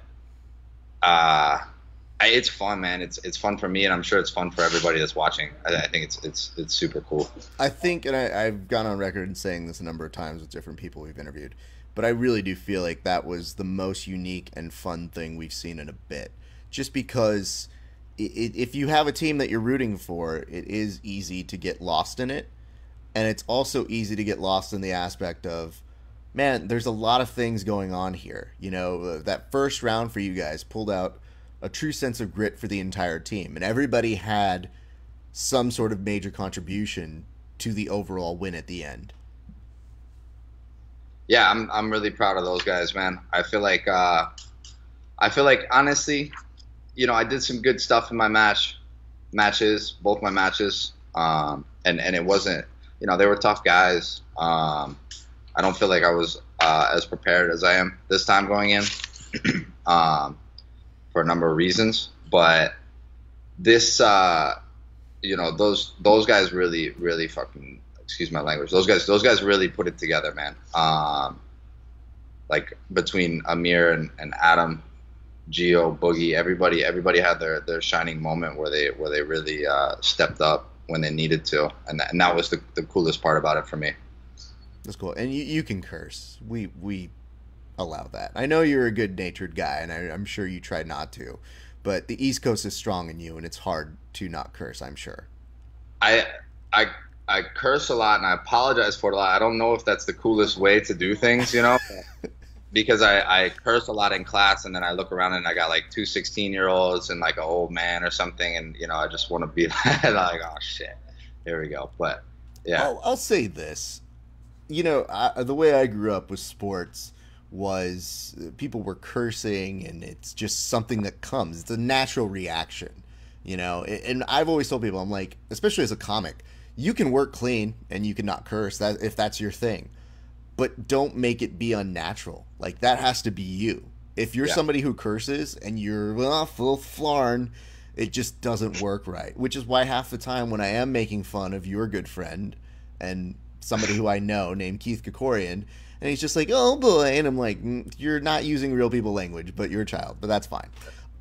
So anyway, I'm curious on this too as well, because you got used to it. You said the preparation was even stronger than before, but I want to ask about Subversive, because that was a similar experience, except it was individualized. Can you kind of describe what that felt like for you guys? I mean, it was nearly as cool, honestly. That was pretty rad because, I mean, in the same sense, it came down to that last match was we were down, man, and we had to win out. It was the only way, and that definitely, I think Liz can rise to the occasion too, man. I would love to have her on our quintet team. It was a lot of fun. Subversive was a lot of fun, and that was one of the first times I went into something like completely injury free in a long ass time. So I felt good, felt really confident. Were you injured on it? On it, I mean, same stuff, man. Yeah. Okay. More ding than actually like I got some issues that I'm dealing with. Gotcha. All right. All right. Well, I don't want to get too much into that because we're competing in a couple days, so I don't want to keep you on that. But I want to kind of get into the idea of, was there an element with the amount of trash talk that was between what was happening with 10th Planet and Lloyd Irvin? Was there an extra element of drama to you, or does that not even faze you? Rap, I'm going to tell you right now, I had no idea there was any type of stuff going on, man. I saw this afterwards, and I'm watching Tim Sprague's Instagram post of him just like smashing Kyle's face and like all this stuff. And I thought it was like, I think it's all good, man. I don't know what's going on with those guys, dude. I'm just trying to get on the mat and get it done, dude. I don't get too involved, man. It's funny to me. Like it's cool, man. I think it's all cool. It's fun, whatever. I don't care, whatever gets you hyped up, whatever gets you going. That makes sense. Is fun for me. But what's fun for me is going in and performing. That's what's fun for me is literally getting on those mats, not like anything else. That's where I feel the best. That's why to me it's more important to ask, I think, the psychological aspect, because I think the rest of it speaks for itself. I think, there is an element of when guys like to complain that women watch, Real Housewives, and then they turn around and then they're captivated by who said what. In jiu-jitsu, I go, well, you're watching the male version of Real Housewives. So yeah, it's fun, man. Who cares, I just want to make sure y'all are covered on that. I do want to make it clear, though. It is cool that you were able to block that out, and that I do probably understand. You probably didn't know, but the fact that you were able to make it through the competition and just focus on that speaks to your testament on your gamesmanship. But let's ask this. I do want to ask about your on-it experience, because one of the things that I might have messaged Keith about, and again, I try to be impartial, so people do ask me who I think is going to win, and I was like, who cares what I think? But I did message Keith, and I said, I do like both of your odds. And he's like, in true Keith fashion, he's like, oh, I don't know. It's going to be really hard, Mr. Sparza, it's really tough. And I go, I honestly think you and PJ, you probably both might win. And when I messaged him, and I was giving a mess about, being Keith, he just goes, you didn't congratulate me today. And I was like, I already told you were going to win 3 months ago, kid. So I don't know much more I have to do. So talk about that experience. It's cool, man. Onnit's a really professional organization, man. They're really putting on for athletes, especially athletes in Texas and jiu-jitsu and stuff, and Curtis and Andrew Craig and just the company of Onnit in general is really they're doing really cool stuff down there, man. So I'll support it all the way. I do feel like I went in as a pretty solid favorite, like a pretty heavy favorite. And for me, I compete better when I'm the underdog, and I like the challenge, and different things like that in front of me. So honestly, you get a little bit more. It's a different feeling, and there's a little bit more nerves, a different kind of nerves attached when you're the guy that's supposed to win, and then you got 17-year-old blue belts that are feisty and strong and good and homeschooled and do jiu-jitsu all day long, every day. And those guys they have nothing but stuff to gain, from beating me.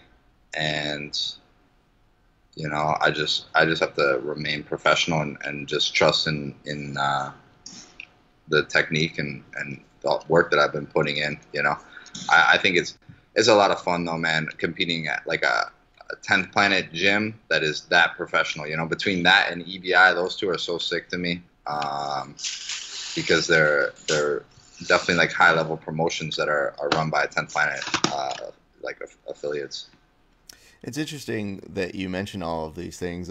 One, I believe Jordan, who you competed with in the first round, correct? Yeah. I laughed a lot because they mentioned him as being a blue belt. However, I thought to myself, I was like, I don't know that that's true, but I also didn't do the research on it. I was like, I could swear he's not a blue belt. After your match, Jordan went on the chat and basically told everybody, he's like, I'm a purple belt. I'm a purple belt. I'm a purple. And I was like, yo, dog, you can say it once and we got it. We're good here. But I think it is frustrating because, and I'm sure it's a different field for you. But for me, when I hear the broadcast team not mention those things, it is difficult for me as a broadcaster and a guy who does this to kind of listen and be like, do your homework, guys. So anyway, that's just on my side. But I'm curious, though, you know, what was it like doing a seminar out there? Because I know you stuck around. I know you were doing spending some time out there. Do you try to spend a little bit of time when you're out and visiting each of these places you're competing at? I'd love to, man. I love traveling. I think because I haven't taken a vacation since we've done this gym, really. So when I compete, like those extra days that I get are my vacation, you know. So hopefully I win, and then that way I'm not like in a bad mood when I'm like, because like the worst part about like doing a seminar the day after is like, man, I gotta go show them questionable technique because I didn't win that one or something, you know. But those guys at San Antonio are awesome, man. Can I pause you here? Do you really mentally think that? Or are you just beating yourself up? Because you can go fuck yourself if you really think that. For the mere fact of, like, the thing that upsets me about athletes, and I know you're being facetious in a way, but there is a real psychological aspect of athletes who get so hard on themselves when they don't win. And I think that drive is what gets you back to the gym. But it's that transition afterwards where you're like, no, my shit doesn't work. And I was like, well, you're still pretty sick, so shut up. I have a very low tolerance. I can handle a loss pretty well. I've been losing my whole life, you know. I just gotta win more than I'm losing, you know. That's the plan. What do you mean that you've been losing your whole life? Like, where does this underdog element come for you? Because you seem to circle back to it more than I think you are even realizing. Like, where does that come from? What I mean by that is that, like, that I know how to take it well and move forward and I don't get caught up in the win and loss column. Honestly, I really don't. That's good. And honestly, like, because I could lose a match and be just as happy as if I won a match as long as I performed to my best abilities. You know what I mean? And I left it all on the mat and stuff. You know, because I've walked off of mats just like pretty much dominating a guy, and not felt really good about it because I didn't try what I needed to try, or I missed an opportunity here or there. Or then I can walk off of a mat with we can talk about the Hanato Canuto match, you know, where I lost, but I know that I left it all out there. You know, I spent the last 2 minutes chasing him around and stuff, and I can at least feel good about that, you know. And so, like, I don't really, it's not really about the wins and the losses for me. What I mean by that, though, is just that, like, you know, when I was wrestling, you know, I started wrestling and losing a lot. I was a pretty feeble white kid, you know, surrounded by a lot of other more athletic people, and I wasn't winning for a long time, and it never stopped me from coming back and getting better. And that's what I mean by I've lost a lot. You know, I've lost a lot because, you know, I think that's important. I think it's important for your character and your growth.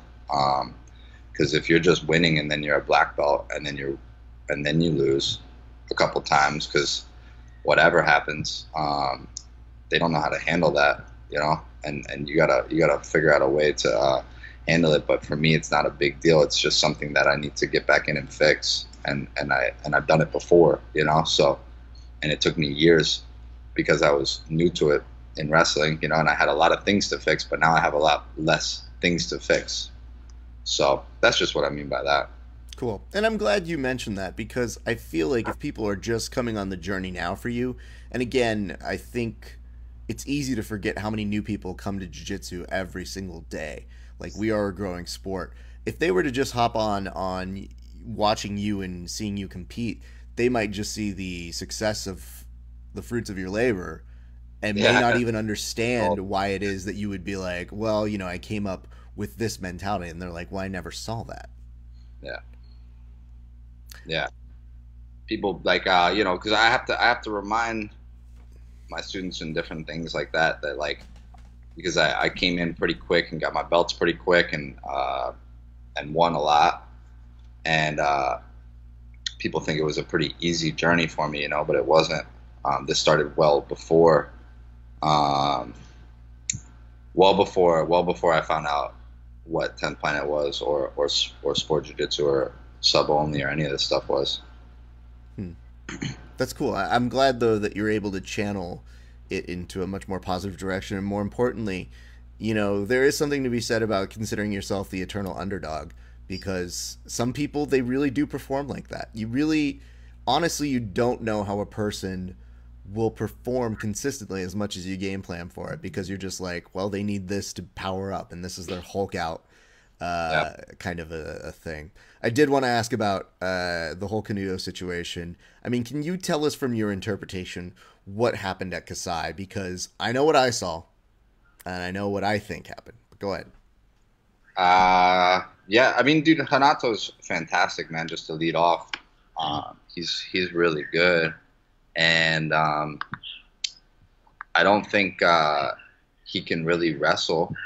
I think he's extremely athletic and very good at jiu-jitsu, and he's got all sorts of good stuff, good qualities and stuff. But when it comes to like technical wrestling, I mean, I don't want to talk shit either, man. Like his shots were solid too. He's super fast, man. But he didn't want to engage in me and wrestle with me. You know, he wanted to circle a lot and do something a little bit different than I'm used to. So, and that was most of the match. It was spent on the feet.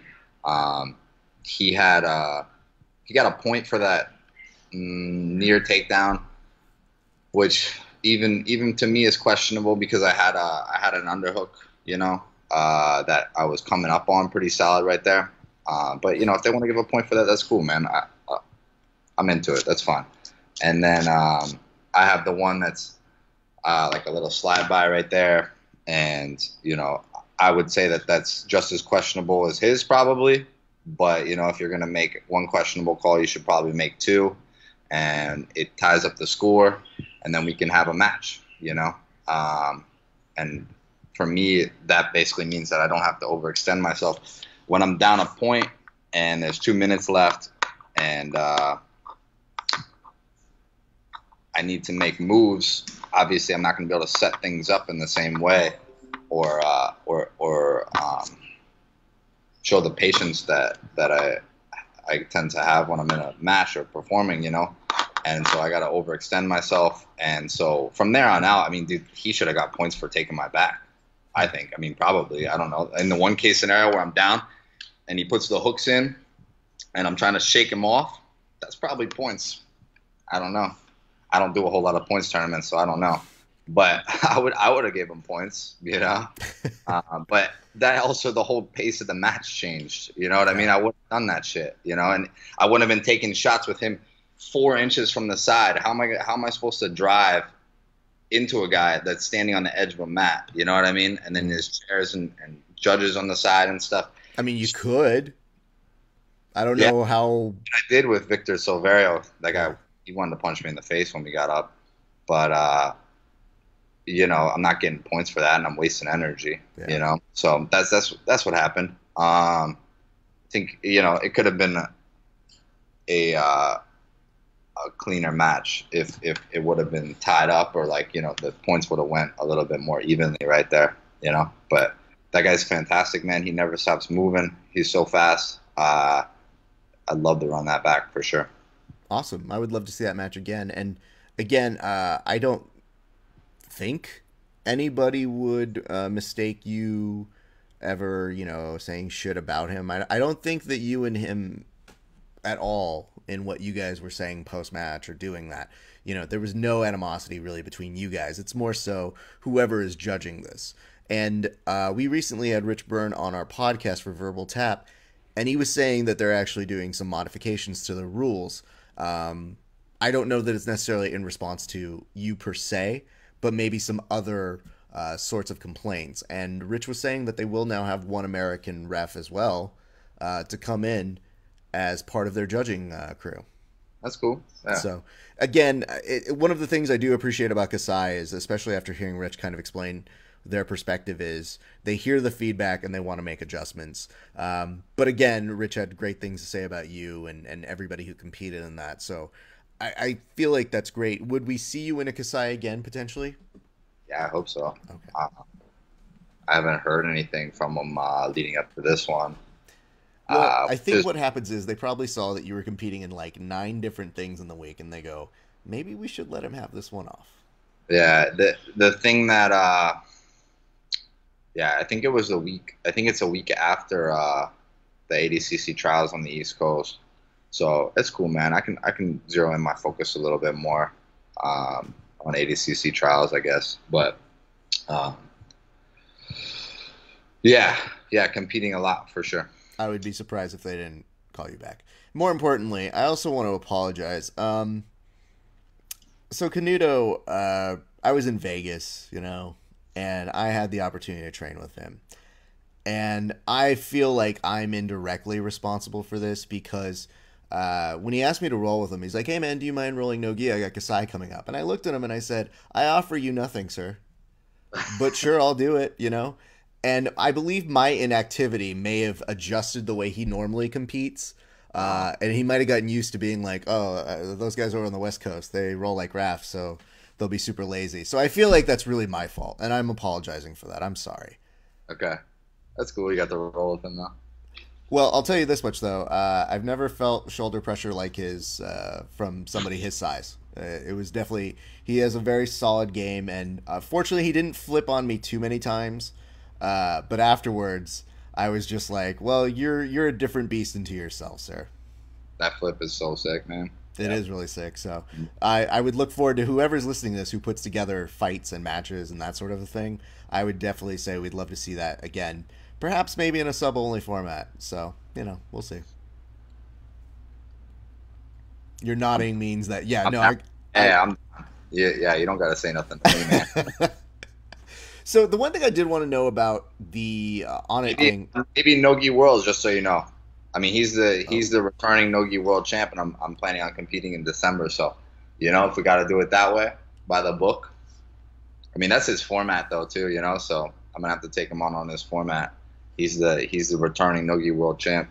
But yeah, I'm planning on competing in that. I think we're in the same weight class, so that could be the shot. Do you hear that, IBJJF wizards who make those brackets? You could do something like that. I'm just saying. You always see when the IBJJF puts those brackets together and you go, how did that match come together? Yeah. I was like, I want to see that process one day. We should do it like March Madness and have an actual selection team that shows it off. Because anytime they write it in like handwriting and they put it up there, I just think, well, this is the world's most organized version for grappling. Showing us with chicken scratch that you would have written on a cocktail napkin as to who is facing one another. Let's transition to this because I am curious on this, though. You and Keith, you both won it on it, though, and I did want to follow up and ask, what did that feel like? Because I know I kidded with him, and I was serious when I said I thought you guys both looked very strong. But it's an entirely different thing to experience it with a teammate, a fellow gamer, a fellow solid competitor that you respect. What did that feel like? Dude, it was amazing, man. The whole summer leading up, Keith was here, and I haven't felt like I haven't been that stoked on a training partner in a long time. Like Keith's always down, dude. Always down. I could call Keith at 9:00 at night, and we can go to my my like fitness gym where they got mats, and we can go roll around, we can go swim. I'm hard pressed to find a guy that'll train as much as I do, and just like all the time. And Keith would be that guy. Keith is young and hungry, and so we really put the preparation in, man, and we trained a lot together. And Keith's a really, really awesome training partner and a good guy to be around. So the whole lead up, man, and then just like watching him win was more rewarding than winning myself. It was very cool, man. I was really happy for him. I expect him to keep on doing good and winning more. He's so young, and I'm stoked to get to know Keith, man, and see him on this journey and train with him and stuff. Boogie has really like done good things with him, man, since a young age, and I'm just happy to be like a small part of it with him, man, and to have such a good training partner. Well, he would call you more than a small part, so I feel that's a very reciprocal nature. And again, when we on the sidelines, I mean, we don't see your training sessions. We just know you're both very solid competitors. But we definitely see, just from our outside looking in, a real camaraderie of two people who, again, it's not a mistake that you guys both win these tournaments or that you guys compete well together. But I know it's one of the rare times that both your weight classes are going on and you get the opportunity, even after you compete, to really focus in, because sometimes you don't get that luxury. So for me, one of the things I thought was really unique is, you guys get to always have that as part of your shared history of competition. We're starting to wind down, and I do want to ask a couple quick things before we just leave on a quintet note. But what is it like with your school, man? Because, I see photos all the time. I see you guys basically morning, day, and night, constant. What have you feel that you have learned the most about running a school in this past year? Just for me, it's just to bring the passion, man, and everybody follows. I had to, when I took it very serious. Like when I do dive into something, I knew this was going to be the thing. I had to take it very serious. So I went back and between what Eddie's system is and what I have to offer wrestling wise, and just like my base and all these different things, I had to go back and really build a hierarchy of what I thought was most important and relay that to students in the best way possible. It helped my game tremendously too, and jiu-jitsu. And I mean, this shit is easy. Like teaching jiu-jitsu every day and stuff, and running a gym. This is nothing. I don't know. I mean, even 8-hour hard days of work is pretty easy, man. I don't mind it.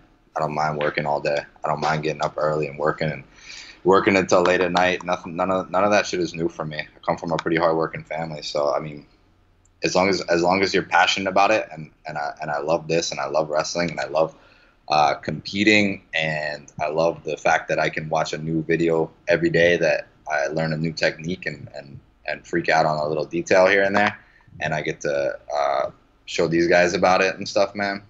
I don't know. It's the life, really. That's good stuff. All right. Now, before we get you out of here, sponsors, tell us who they are, who you think, and all that good stuff. Yeah. I'm loyal to my sponsors, Proven Nutrition and Phalanx FC. Those guys have been with me since the beginning, man.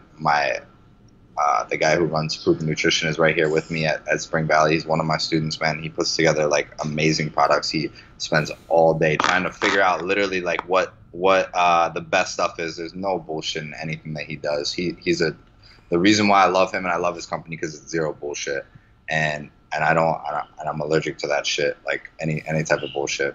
So I wouldn't fuck with somebody if they weren't the real deal. But can we get USADA to test him though? Because I understand, like, I believe his supplements are 100%. I mean, he's a sponsor of Verbal Tap, so I'm not going to say much more. But I will say the gentleman is yoked in a way that most other people who, one, do jiu-jitsu, and two, are owners of jiu-jitsu brands don't look like that. So I'm just saying, before I roll with him, I would like USADA to take a quick investigation. That's all my request is. Yeah, he's a good looking fella too, man. I can't speak to that. I like to joke with him about it too, obviously, I like to joke with him all the time about it, just as a, sure, purely as a joke. Hey man, have you appeared on a calendar before? The Proven Nutrition calendar? No, oh God, please don't have us do that. There's going to be you guys paging, and then there's going to get to like me and Kevin as part of the Proven Nutrition family, and it's going to be like, yeah, we're not in the same calendar. No, I'm saying there was one moment, and I will put this up later, but there is one photo of Richie where he's on a ranch. Oh God, I know the one. And it's just him without his shirt. I wish I could pull that up, yeah. And I told him, and you know what, he hasn't fulfilled this, but as part of our deal, as sponsorship for Verbal Tap, he has to provide us with one 8x10 that's signed of that photo for each, myself and Kevin. And he has yet to do that. So I don't, again, I'm not saying he's got no scruples, but I'm just saying, that would be the cover of the calendar. Oh, I would just take out my page and just put another photo of him. And he's just like, oh, Raph, no, I appreciate you, my brother. That was just me. I was just helping a friend with photos. Oh, I love you. Peace, love, all. So, anyway. Okay, so Proven Nutrition. The USADA calendar, fellas. All right. Yeah. Yeah, meat, no. There's no USADA around here. Meat, but when it comes to that stuff, nah, man, I'm not into that. That's I just now started like really supplementing. I took creatine in high school and stuff. I got pretty jacked, but that's about it, man. But when it comes to that, that's cool, man. If you guys want to do that stuff, I think it's kind of cool. If you guys are into it, I don't give a shit. I'm not gonna fucking complain about anything, man. I think those guys, if you have to resort to that, you're a little bit mentally weak in my book, and I feel like I have an edge on anybody that takes that stuff because they don't think they can do it without it, and I feel like I have the mental edge on anybody that does that because they're weak mentally. Yep, I got you. Or desperate. I don't know. There's something going on there though, right? Well, speaking of being weak and that sort of phrasing, before I let you on out of here, people on our video version of this can see a photo of you that I kind of doctored together. Now, it's not my fault. It's partially your fault. And it's essentially one day when I realized when you put the collar up on a black jacket of yours, I said, I think it writes itself. So can you tell us about this Karate Kid meme that we've put up on video for our folks? I think it's great, man. I'm taking it all the way to Halloween, man. Matter of fact, I wanted to come in looking like Johnny today from Cobra Kai, dude. And why didn't you? I went sleeveless just in case. I felt like it was kind of. I haven't worn this shirt in like 4 years, but I saw it and I was like, okay, that's kind of Cobra Kai-ish right there. If it was a gi, it would be sick. But no, that meme was incredible, man. That was so much fun. You're welcome. And you put up a survey I saw. Did you put up a poll? What was the poll results? Because I want people to know exactly what you were asking your fan base. I don't know, man. Because I got confused midway through when everybody thought I should be a bad guy or that I'm a bad guy. Well, I said this because here's the way that the Karate Kid works. We're told that guy is the bad guy. But then if you remove yourself, you say, okay, maybe he's the hero. Then Cobra Kai does a series that says, no, he's actually the good guy. Daniel LaRusso is actually like the jerk, though. Yeah. Then now we get to this point where you put this on. I was like, but PJ's nice. Oh, but PJ could be bad because he's such a good competitor. Is he good or bad? And I literally, when I just put up the meme, I just go like, I don't know if he's good or bad. You guys tell me. And then I saw you put up a poll. Yeah. What were the results? They were, I mean, probably like 2 people said that I was a good guy or that I should be a good guy. And they were like female students of mine, and they're the only ones that I still like. But I'm just kidding. It was, overwhelmingly everybody wanted to see a bad guy. So maybe Chael Sonnen will have to come out one day. I don't know. Absolutely. I'll help you work on that part of your personality. I just wanted to make sure that the best response that I saw you put was maybe I'm a good guy who knows how to sweep the leg when the time comes based off of somebody saying that to you. Yeah, I like that. That's like there's a quote by Mobb Deep, you know the hip hop duo Mobb Deep. Yes, I'm familiar with it. And when the things get for real, my warm heart turns cold, and that's kind of the outlook right there, I think. I love that. PJ, man, I can't tell you how excited we are for you to hit up Quintet. I may or may not be there live. We'll see. But I am excited to do that. And I want to say thank you, dude. It's really, really meaningful to us here for this new show because here's the thing, dude. You're always going to have a nice bookmark place as one of our very first guests. And that's so sick, man. That really, really means a lot because I know one of the things we want to do on the show is pay it forward for grapplers so that they have their own area where they can tell their stories. And I think every time I see you compete, you are one of those people who does that yourself. Word. Thank you, Raph. I really appreciate being on, man. You got Raph, what's Vagner? Vagner. Yep. Did you already talk to him? No, though the way this will air is I've already talked to him. So, yes, I have had him on already. Wink. Knowing production. Well, let him know that I'm excited for our next outing, wherever that is, man, and whatever that means to him. Whatever that means to us. Are you guys combat jiu-jitsuing? Are you just going out to eat? Or are you rolling? Or what's happening? I don't know if I want to get slapped by him, but I definitely want to do jiu-jitsu with him. Oh, he's a fun guy to compete with, man, because he'll bring out the best in me, man. Absolutely. Bring out the absolute best, dude. And I'm always gonna trade shots with somebody that is a tough guy like Vagner. Well, we can definitely pass that on. And any of you guys who puts together matches, I mean, you got Canuto, you've got Vagner now. I mean, PJ is not short of promoting his own fights at this point, people. So anyway, I want to say thank you so much, sir. We'll let you get on out of here, and we appreciate you coming on, man. Thanks, Raph. Later on, brother. The Grappling Hour is brought to you by Luda athletic support items created by grapplers for grapplers. Fire Grub Meal Prep. Meal prep done right.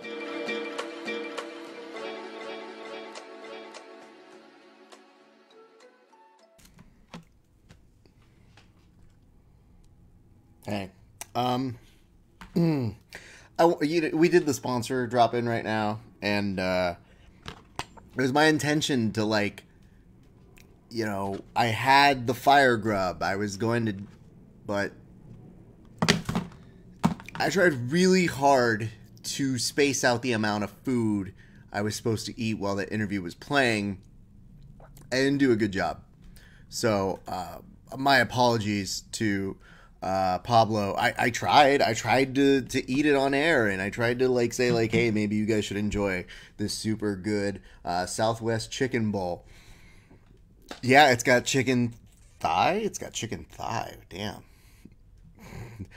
Brown rice, kidney beans, corn, tomatoes, onions, cilantro, jalapenos, lime. Wait, no, I think I have the salsa here. Oh, I will eat just the salsa. Anyway, Fire Grub meal plan. Thank you guys so much for supporting us. Salsa's very good. We thank you guys for supporting grapplers, and more importantly, supporting the Grappling Hour. What do you guys think? Good interview with PJ. He was very, very forthcoming. I thought, in terms of his background, I thought it was really cool to hear his perspective on Quintet. And I was really surprised, and maybe not surprise is the right word, but I was really impressed with his ability to be so forthcoming and honest about where he thought Canuto could have scored points, or he could have scored points, because so many people just try to make their case. And I think that's something that's really easy to like about PJ. Is he really seems to be fair, but more than anything, he just wants to compete. And I think that's what makes him a really solid guest to discuss. We're going to keep things going, guys. The underground don't stop for hoes.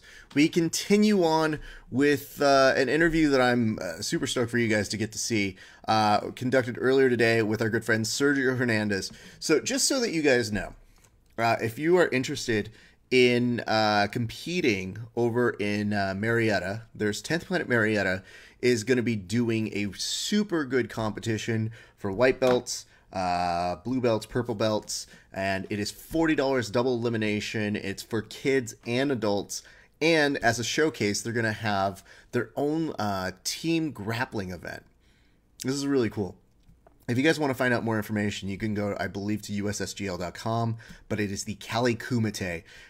But the showcase for the Cali Kumite is a 3 versus 3 team match headed by Jeremiah Vance and our next guest, Mr. Sergio Hernandez, a Barrett Yoshida black belt.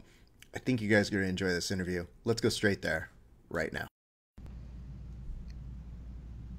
Hey, what's up, everybody? So, here's a nice fact. When you find that people are super sick at jiu-jitsu, your paths cross a lot. Sometimes you find a gentleman is destroying one of your friends live before your eyes, and you just kind of smile because you say, like, well, you did that to yourself. Sometimes you see that same person come up to you at an open mat and just shoot the shit as one of the nicest guys you know. And even weirder, even sometimes, you see that person on the news using one of his most unique guards possible to the point where I think a robber could never have expected, of all the people I was going to try and rob, I didn't know the son of the man I'm robbing is one of the sickest black belts on the jiu-jitsu circuit. So today, let's talk with our good friend, Sergio Hernandez. Sergio, how you doing, sir? Hey, what up, man? Thanks for having me on. I really appreciate it. Not a problem, dude. I mean, I mentioned this, and we should just address it up top. You were able to subdue somebody who was robbing your dad's house. Can you tell us a little bit about that story? Oh, yeah. Me and my dad were running an errand, and then we came back from running that errand, and apparently some guy was inside of his house. And I live in my dad's property, but he has a house in the back. And so I was walking towards the house in the back, and that's when I noticed that guy came out of my dad's house. And but he said that he was getting chased by a dog, and he, the whole thing seemed kind of fishy. So I didn't actually see him jumping out of the window, but I knew something was weird. I seen him scurry along. He ran, jumped the fence, and I was like, oh shit, this is really weird. So I checked the window, and I see that it was broken open, and there was a mess inside of my dad's house, and my heart sank, because I didn't know if this guy had already hurt my dad or, what he had taken, or also I didn't want like someone that broke into my house to be roaming around the neighborhood, Yep. And so, yeah, I chased him down for about a block and a half. I was able to catch up with him. And then I thought he was going to square up with me, but he kind of like gave up a little bit, So he just stood there, and I grabbed him by his shirt, and I was like, all right, you got to come with me. We got to see what happened, And he's like, no, I didn't do nothing. I didn't break into your house, And I'm like, yeah, cool. And that sounds like so suspect, So my dad was okay, but I still had him by the shirt. And we've had problems with someone stole my bike once, and my dad let that person go after he had talked to his parents and all these things, I didn't know how old this dude was, and I was like, what's up, Dad? What are we gonna do? Like, what do you want me to do with this guy? Like, and my dad was like, well, how old are you? And the dude was like, I'm 21 years old. And that's when and my dad was like, you're going to fucking jail, you're going to jail. And that's when he tried to like run away from me and like swing his arm towards me and all that. And so I'm not good at judo at all, but I did train. I did have 4 professional MMA fights. So Manolo Hurricane, he went over some judo throws with me back in the day. So I did like a judo throw. And then after that, when we were both on the ground, he tried to get up, and that's when I was able to put a triangle on him.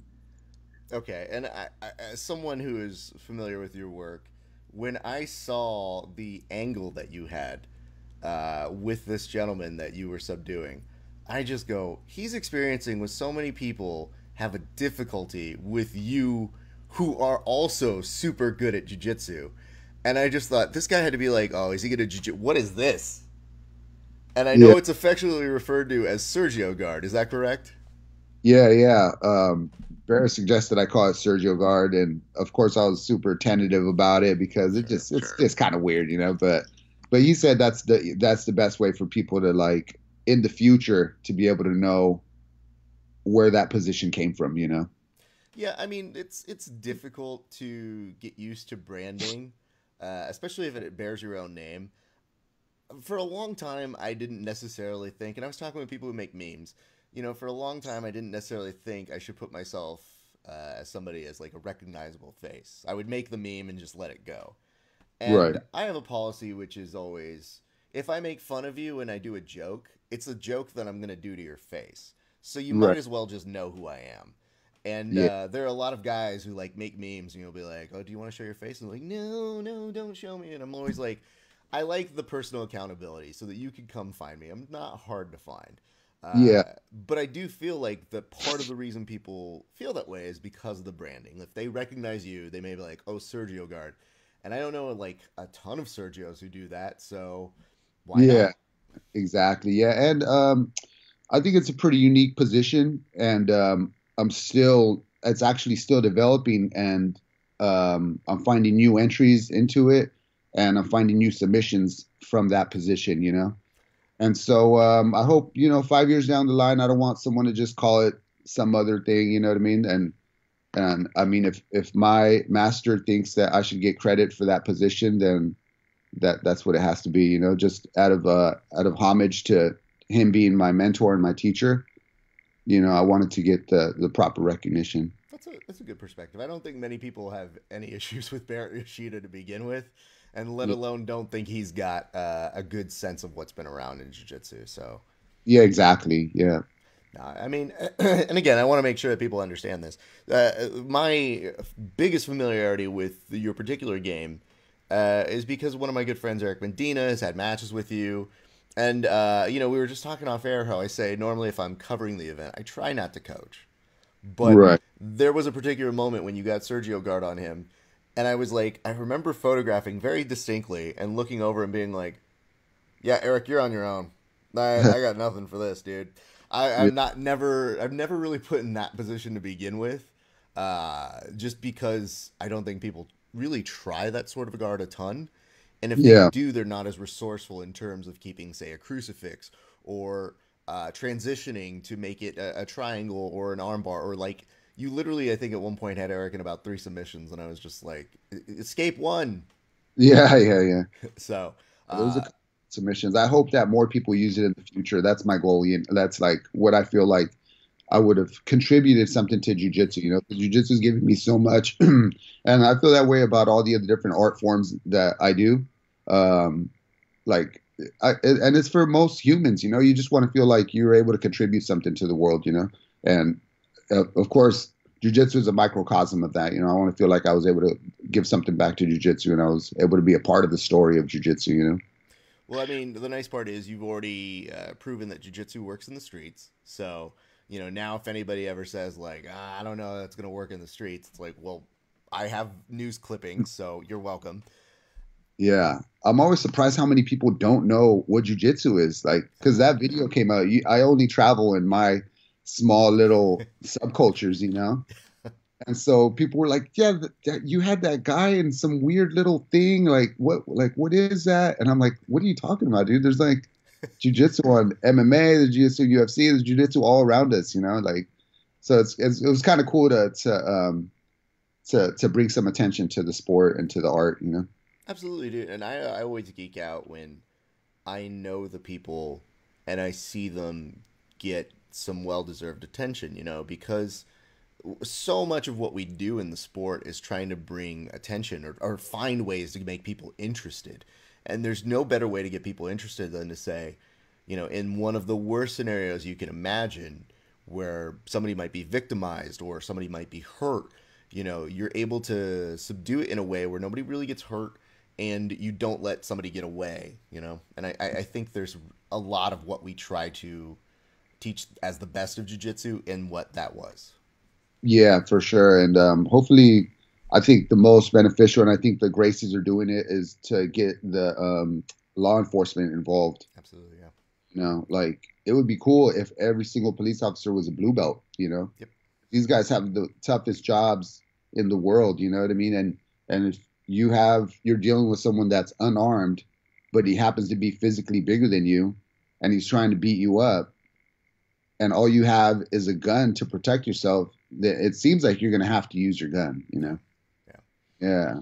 Yeah, no, I definitely am a huge proponent of that. And I always get really excited when I see a lot of programs extend those offers to, you know, first responders or to Exactly. servicemen, because you think like, you just never know. Like as much as you think that you're like, this will never take place, you really don't know.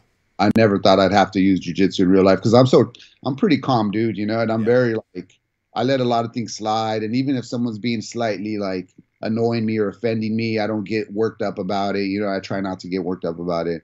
So for me to actually have to use jujitsu in real life it was surreal, man. You know, it was like taking acid or something, dude. It was crazy. I still feel though that this poor robber's biggest downfall though is that he couldn't even keep his story straight to the point of, I definitely didn't rob you. And you go, oh, well, alibi figured. I'm going to let you go, buddy.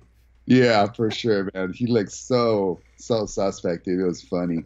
And then he's like, yeah, I got kids. just let me go, man, let me go. I'm like, dude, breaking into someone's house, what are you, fucking retard? And the neighbors were standing next to me filming it, and they're like, we have two, we got guns in our house, but we would have killed this dude. What an idiot.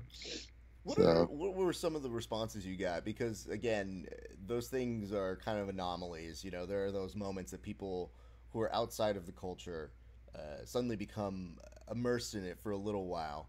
So like, when we had high rollers, I had one of my homies sent me a video of Jeff Glover smoking out right before competing just this week.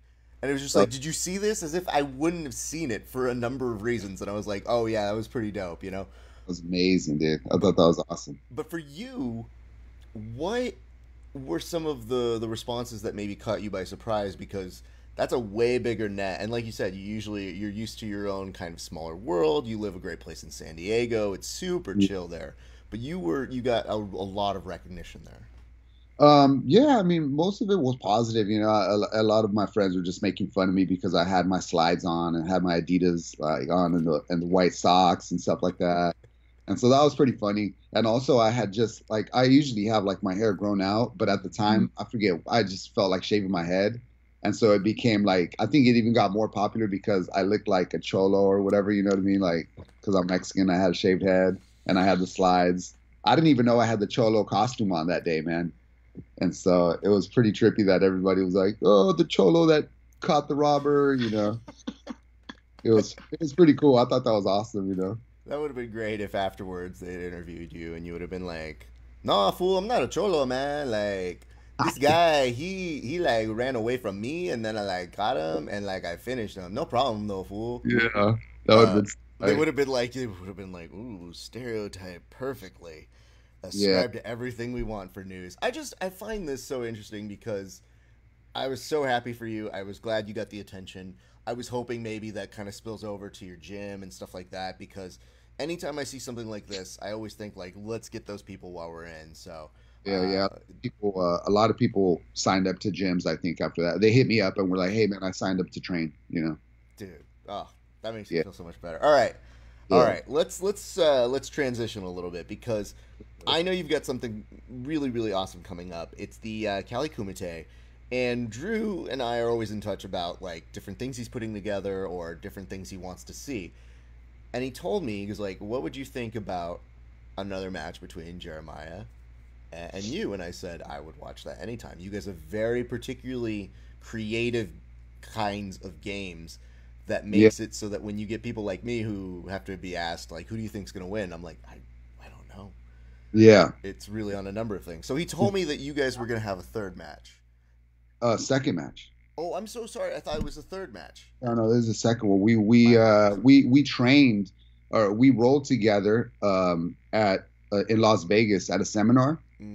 Okay. And we did multiple rolls there, And then he wanted to compete against me at 10th Planet headquarters, and so that's the match that we did before. Got it. Okay, I crossed my wires. I'm putting you versus Eric having two matches in there probably somewhere in my hippocampus. I think. Yeah. So this is going to be the second official match that we've had. Dude, that's stoked. And the first match was a lot of fun as well. So yeah, I want to ask this. I actually was supposed to be there to watch it, and I didn't get the chance to come, and I was really pissed. Again, because I think styles make matches. So I think the two of you having very different styles, you're promised a match that may not look like, let's be conservative in saying 85% of other jiu-jitsu matches. You guys have a very distinct way that you both finish people, both highlight finishers. So what was it about this when he said, hey, I want you guys to assemble a team? That was your reaction when you got to say like, oh, now it's not just you and him. Now you've got a team element to this. Yeah, I thought that was super cool.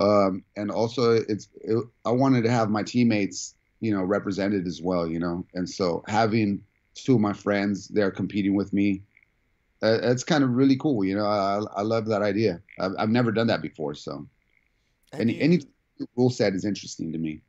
Had you ever done like I'm going to ask you about your background in a second, but did you grow up with like wrestling in terms of like, did you do wrestling in high school sort of a thing? Yeah, no, I grew up boxing.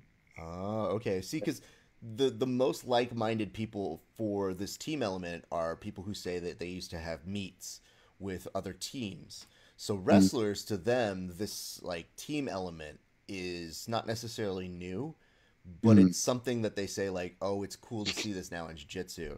But Yeah, I even make that connection. Yeah, that makes sense.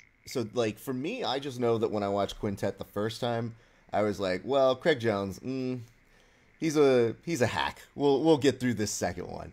And the second one was actually where I felt like it actually came together. Like I saw the Survivor Series element of it. I saw this idea of, oh, you might survive this match, but then you got to go again, or how do you do the placement and all that sort of a thing. Right. So with a very limited experience in seeing how that's going, because it's only recently, how was it that you went about kind of looking for the people that you wanted to bring with you?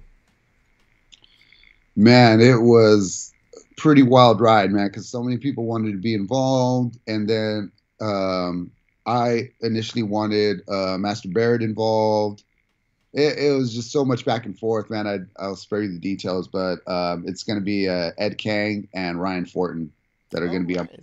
And Ryan used to train with those dudes, and that for me it was a little bit interesting. That aspect of it was interesting enough for me to also get Ryan involved, and also he's a beast, man. He's been training really hard every single day, and he catches me all the time, you know. So I know he's worthy, dude, and he's gonna do really well. I think people are gonna be surprised. I would say that too. I think a lot of people sleep on Ryan's game. I think Yeah. he's got a really I met him very early on when I was starting to do a lot of this interviewing stuff, and he was a very nice individual to me. I got the chance to see a little spectrum of his game, and I was just, I was impressed. And Yeah. so when he gets the opportunities to compete, I've seen him do that a couple times, and I think the world of him. And once they mentioned that he was on your team, I go, oh, and then I went, oh. Yeah. So I think those two elements not only bring a nice dimension to it, but I think it'll be a lot of fun. I don't know if people know this, but I'll be commentating your match. And I look forward to doing that because, again, I know you, I know Jeremiah. I think the world of both of your jiu-jitsu games. And for me, there's nothing more exciting than being able to tell a little bit about your story and tell a little bit about what it is that makes you unique to share that experience. So I guess we start at the beginning so I know what I'm talking about when I'm messing up what triangle guard you're using. But tell me a little bit about where jiu-jitsu started for you, man. Well, I started doing tattoos and my back was hurting and I wanted to do some sort of physical activity. And then I seen this fight that BJ Penn had in the UFC, and they were talking about how flexible he was, and he had someone's arm tied up in some like omoplata position in the middle of an MMA fight. And the refs or the commentators kept saying like, oh man, this dude is like so flexible and it's going to make him. And I've always been really flexible. And I was like, well, man, if flexibility is a good thing about jiu-jitsu, maybe I should try it, you know? And so that's how I got involved. And I was like, but I want to try this UFC thing, this MMA thing, because I used to watch Pride and all that stuff. And I was like, I'll just have one amateur fight just so I could tell my grandkids that I tried MMA and it's going to be so fun. I'll train for 2 months. And I'll use my boxing because at the time, MMA dudes didn't know how to box at all. You know, it looked so bad. And so I thought I was going to train for a couple months. I just fell in love with it, and I was just doing jiu-jitsu ever since. You know, never stopped. Well, let me backtrack on this because I'm curious to how boxing found its way to you as well. Yeah, my dad was used to do amateur boxing in the 70s, and then in the 80s he trained a couple of professional boxers, and so. I'm 40 years old, man. And so I was going to the boxing gym in 92, you know what I mean, 91, where there was no boxing classes. You show up and it looks like Apollo Creed's gym, you know, when Rocky goes to the hood. That's what the freaking gym looks like, dude. It was crazy. And it smelled like piss and sweat. It was dark. There was no boxing classes. You just started hitting the bag and you try to convince someone to be your coach, you know. And that's where I started. I was a little kid, and my dad taught me how to box. And me and my brothers all tried it, and I was the only one that kind of like stuck with it, you know. And it was just one of those things where me and my dad were able to bond with something, you know. My dad's old school, man. He's like tough dude, and so I've always been like an artist, you know. But for me to have something to connect with my dad was cool. You know, I wanted to keep doing it. That's interesting. I find that really cool because, I mean, again, this might generalize a little bit, but it's like I feel that with a lot of Mexican families, there is a moment when they do have that boxing conversation with you, where they're just kind of like, oh, okay, cool. I think you should know how to like kind of defend yourself. I think you should know how to do this. And before you know it, you're boxing your cousin. You're like, why are we doing this? And then you realize later, you're just like, are we the entertainment at the barbecue? Like, what's happening here? That is so funny. My dad would drive us up to Tracy, California, and I had a cousin, Andrew, up there. And my dad and his brother, Uncle Hector, they'd set up the basement, and me and my cousin Andrew would have to box each other all the time. It's exactly what you're describing right now. It's funny. But to me, like, the nice part is I got like a completely different treatment because like my older cousin, he was going into boxing and he would always be like, do you like this? And I told him, I was like, I appreciate it. Like my whole family is very huge boxing on my mom's side. And that bug never really stuck with me yet. And I didn't really know grappling would be my area. You know, I would watch pro wrestling and I'd be like, oh, it's funny. Like, it's fun to watch and it's great. But like, once I saw grappling, I was kind of like, nah, that seems like chess, and I like that. Exactly. And so, to me, I was always, you know, I would take a couple boxing classes, and I had an interest in it. And that was just on me. They didn't even push me super hard because they're like, he's doing soccer, so he's got the other brown sport. But for you, you've got a dad who's actually, he's knowledgeable in this. So, in some ways, that's kind of a destiny that you really don't outrun, you know? Yeah, I could have been. I feel like I really, because I'm so skinny, my reach is so good, and my dad always focused on the jab. I feel like I had the potential to be like a world champ and all that stuff. You know what I mean? Like, but I just seen so many sad stories from boxers, and it just turned me off to it at an early age. Yeah. And that's when I stopped doing it. Once I got into high school, I just stopped boxing and just focused on trying to smoke weed and trying to hook up with chicks and be a total scumbag, you know? What a terrible life you've chosen, by the way. I'm pretty sure everybody right now is like, wait a minute, hold on, what's with this jiu-jitsu thing? Yeah, but once I got older, you know, I was like, all right, cool, man. I guess what I'm saying is the seed was there, you know? The martial arts seed was there. I put it aside for a while, and then I came back to it 10, 15 years later, you know? And that's what I want to provide for my kids, too, you know? I have to ask this, though, because I feel like my body, and I'm only 36, so I'm not even your age. You're in much better shape than me. But my body, my back sucks. And yet when people tell me to do certain things in jiu-jitsu, I have to come up with like cheat codes. I have to come up with, okay, I can't really do it like this, so I have to do a little modification to make it work for me. Yeah. When you say that your back was already bad before you were doing jiu-jitsu, and yet the particular type of game that you have, how did you make that happen? Well, I mean, I feel for me, I seen it as like doing yoga, you know, like you push your body little by little to do these movements, you know, and I mean, it just stretched me out basically, you know, it stretched me out, the shrimps and the warm up rolls and all that stuff. It helped stretch out my body and even become more flexible than I already was. And so it worked out okay, you know. No, I mean, clearly it has. It's just, you're, like you said, it's funny that you have those two different things that you said. Because when you said you had a bad back, I was like, well, I relate to that. I understand that. And you're like, and I was super flexible. And I go, oh, no, that part never found its way to me. You know, but I like the idea, though, that you were able to find a way to kind of be athletic, do your thing, use your flexibility, and find ways to elongate your spine or do things new or try out different things that have made what normal people would start really, really slowing down in jiu-jitsu, still being in super fights and still being a badass killer is dope, dude. I think that's a testament to the way you're training. Yeah, I appreciate it, man. I don't really lift weights or, you know, do steroids or anything like that, man. I take it easy and just like try to eat kind of healthy. I mean, basically, I just live a normal life, man. And I just try to focus on having an interesting game and try to sharpening the fundamentals as well, you know. So, and I just want to be able to do jiu-jitsu and have fun with it when I'm 60 or 70, you know. No, there's a whole generation of us that, you know, when they start talking about helping people up the stairs, I'm going to be like, that's all of us at 50. Like, that's all of us being like, what happened? Like, why is your leg like this? Well, this guy footlocked me once. And, now I walk like grandma, who is 80. Yeah. Yeah. But I do find though that there is a mentality between all of us that's just like we love it so much that you know you're a lifer. You know when you know, and you're like, no, I'm not going anywhere.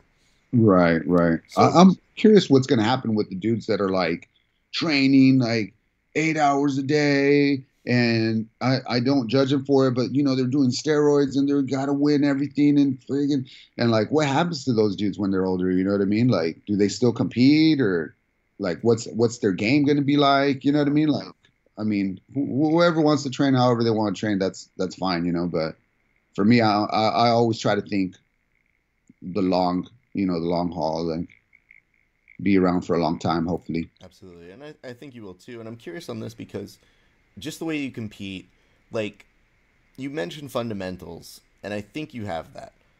But how important is it for you to be creative in how you're doing your jiu-jitsu? Because as someone who has like, I consider my game to be the most basic possible.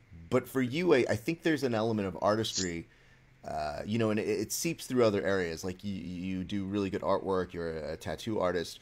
But I'm curious, like, how important is it for you to be an artist when you're competing? Well, now it's important, for me to have an entertaining fight for the audience, because a lot of times a lot of jiu-jitsu players don't consider the audience. Like they don't think about the audience. They think I need this W, whatever it takes, and that's always really disappointing for me. Like for me, like if someone asked me to be part of an event, I'm like, man, I'm honored, I want to make sure that I try my best to have something interesting for the audience to look at. And so now it is. In the development of it, it wasn't important for me to be like, oh, I need to do something crazy and weird. Like, no, man, that's a bad approach. If someone's like a white belt trying the weirdest jujitsu, and I don't know, I just think it's kind of silly, man. Like, you don't even know how to do a proper triangle. What are you doing trying to do some wacky stuff, Yeah. Yeah. No, and I'm glad that you mentioned that, just because again, I always tell people, you really can't break the rules until you know the rules. So, Yeah. you learn your fundamentals, and then everything that you really want to do that's creative has so much more possibility and looks so much more clean. Because I that's how somebody is doing that. I've just always been curious of, if you ever game plan and that's something that you're like, man, it'd be really cool if I could finish like this, and that has like a high degree of importance. It does. It does. I'd like to finish in my position. I'd like to get all my subs from Sergio Guard and from my favorite position, and it happens pretty naturally too, because every time I'm trying to do something different at the gym, I always end up like, this guy's frustrating me. Let me go to Sergio Guard. Boom. And like, I get to my position. Yeah. And like I said, it's still developing. And hopefully this Sunday I'll be able to show like some new entries that I have to it, and some stuff that I think Jeremiah, hopefully, that I don't think he's going to be, he hasn't been able to study for that. Because it's interesting that Jeremiah was one of the first people that kind of liked what I did, and kind of like embraced it. He's the one that initially invited me to 10th Planet headquarters. He's like, dude, you should come, man. You should meet Eddie, like this and that. And so that's super tight, So I love Jeremiah for it, that he had my back from the very beginning, dude. And he's like, come train with us type of thing. Jeremiah is one of the most chill people. Like, that's why it's funny to me. Like, this isn't a feud. This isn't crazy. It's just you guys are both well-respected, nice individuals who are going to give you a crazy, fun match to watch. And, Jeremiah, to me, I think what exemplifies him really nicely is we were both flying back from, I think, the Honor Invitational in EBI. So we both flew out to Texas, and we happened to be on the same plane for the entire time back. And I didn't know that. And so he came up to me at the very end when I'm like getting my luggage out of like the top bin, and in his perfect Jeremiah voice just goes, "Hey." I was like, "Why didn't you come up and say hello, dude? Like, why?" He's like, "Oh, you look busy. I don't want to interrupt. Hi, man. Yeah. Good to see you." And he just like starts walking away. And I just thought, like, here's a guy who thought he would inconvenience me, and he clearly wouldn't have.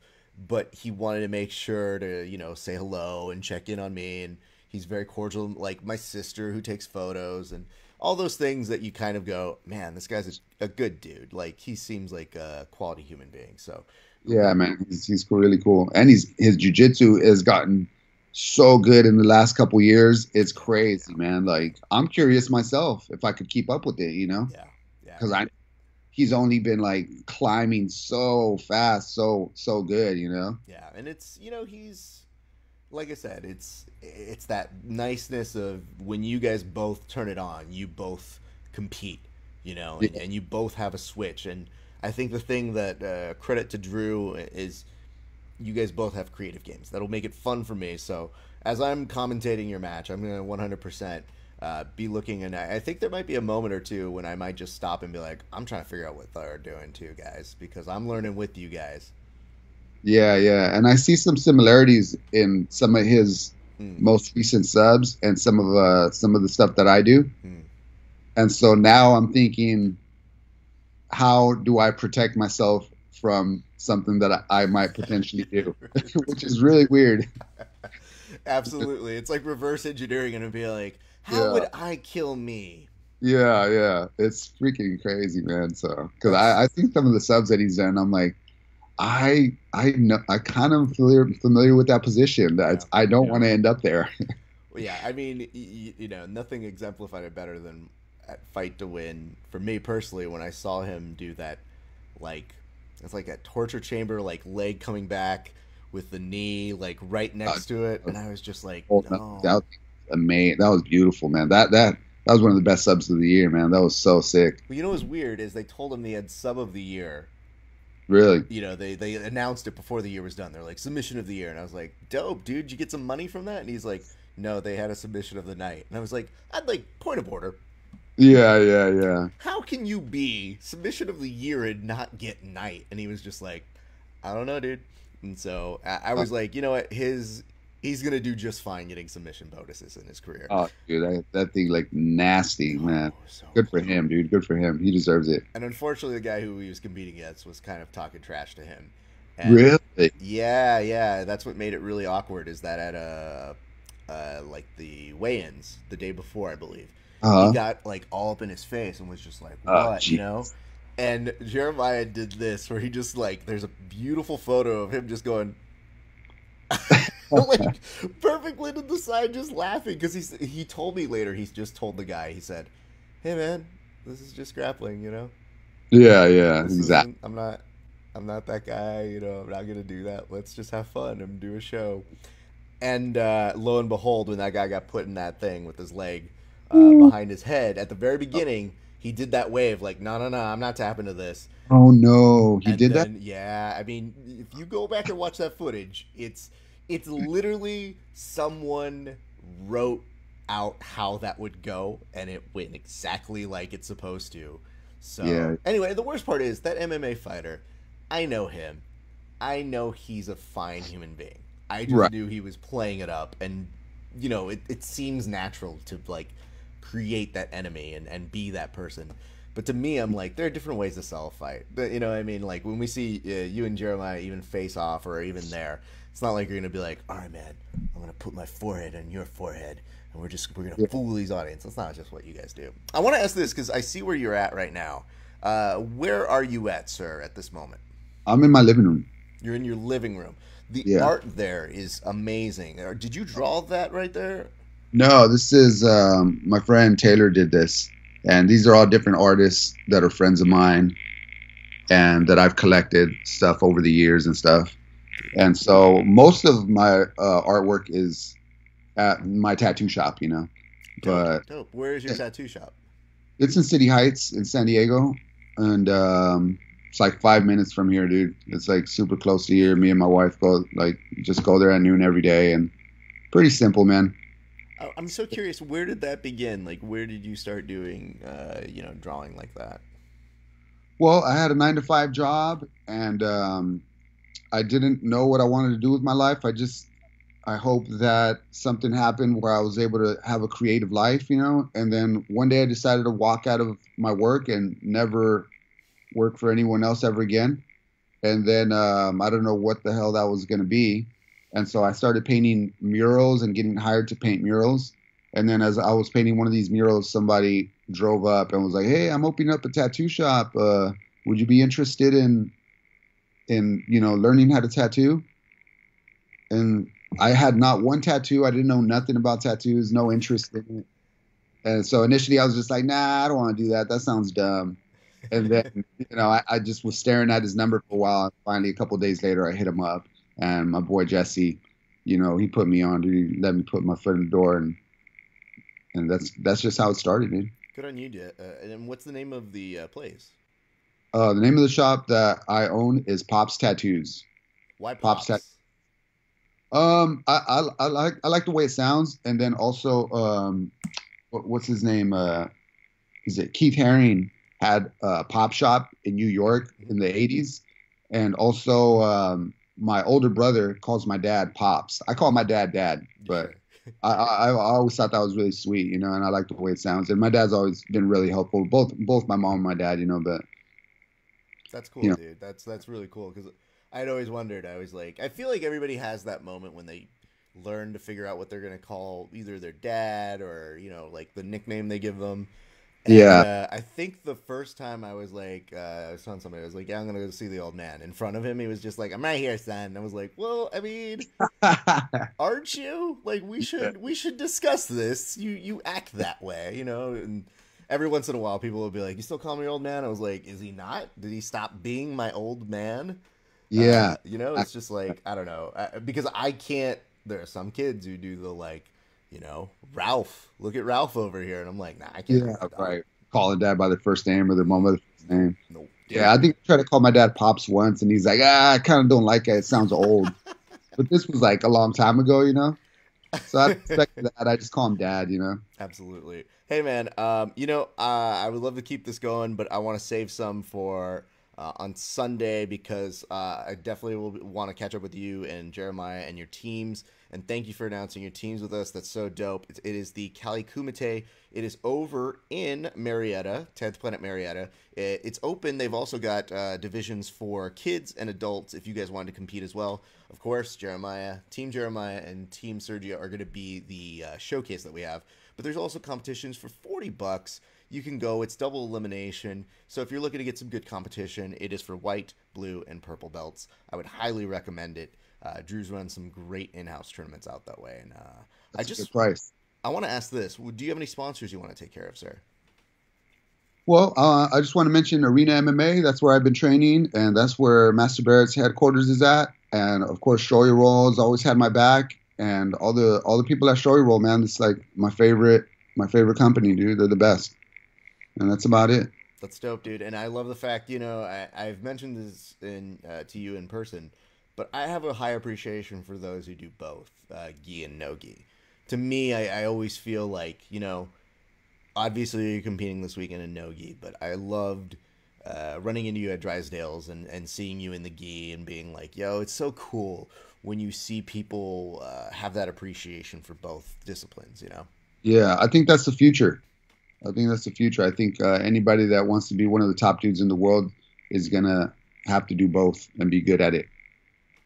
I think so, too. That's my perspective.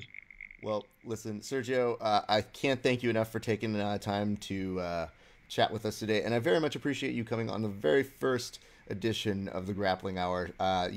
The nice part is you'll always have a nice little place in the history of this show, so I very much appreciate your time, my man. I'm honored, man. God bless, man. I really appreciate it. Cool. And The Grappling Hour is brought to you by Luda Gear, athletic support items created by grapplers for grapplers. Fire Grub Meal Prep done right.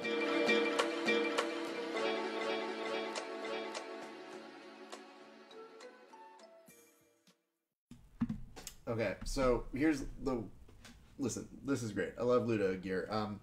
It is, I will say, the only feedback I have is it is hard to grip a mouse and do the double click, see how it's double click here, and trying to it's very difficult to do that. But I guess it's probably a reminder that I should be grappling right now. Anyway, we want to thank Luda Gear for coming on in. The gentleman couldn't have been nicer about wanting to come in as sponsors, and You know, we were very fortunate to get two people who we dearly love between Fire Grub and Luda Gear, and I look forward to doing a lot more stuff with those guys. Also, I recognize now that my microphone was all the way over there, so good job me, Raph. I kept the microphone away because I wanted to make sure I wasn't making any noise. Anyway, I'm going to repeat what I just said. I want to thank Luda Gear and I want to thank Fire Grub Meal Prep for coming in as the sponsors of the Grappling Hour, which we couldn't be more excited to have partners who understand our vision, who know that we want to do even bigger things for grapplers, and who understand that we've got some killer interviews to do. As I was just saying over here, you get this, you get the nice little Luda Gear tape. You don't have to use tape anymore, people. You literally just use this, and if you've got a gi, you don't have to worry about your fingers dying, because that's a lot of the people who do gi complain that their fingers suck, or they end up looking like a Meow Brother in terms of their hands just being all destroyed. You know, you'd think we're done. You'd think we'd have, these 3 powerful interviews back to back to back. We had Vagner open up the show. We had PJ come on in and talk about not just competing at Quintet, not just competing at Subversive, but competing at Kasai and on it. Jesus, he's had too many things. And then we had a Sergio Hernandez talk about his upcoming team versus team 3 versus 3 match between him and team Jeremiah Vance. But we're not done.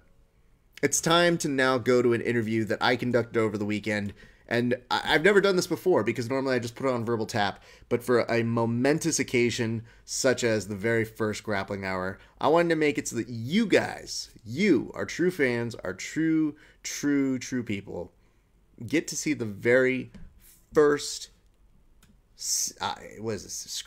airing of my interview with the winner of EBI, John Thor Blank. Before I go, some context.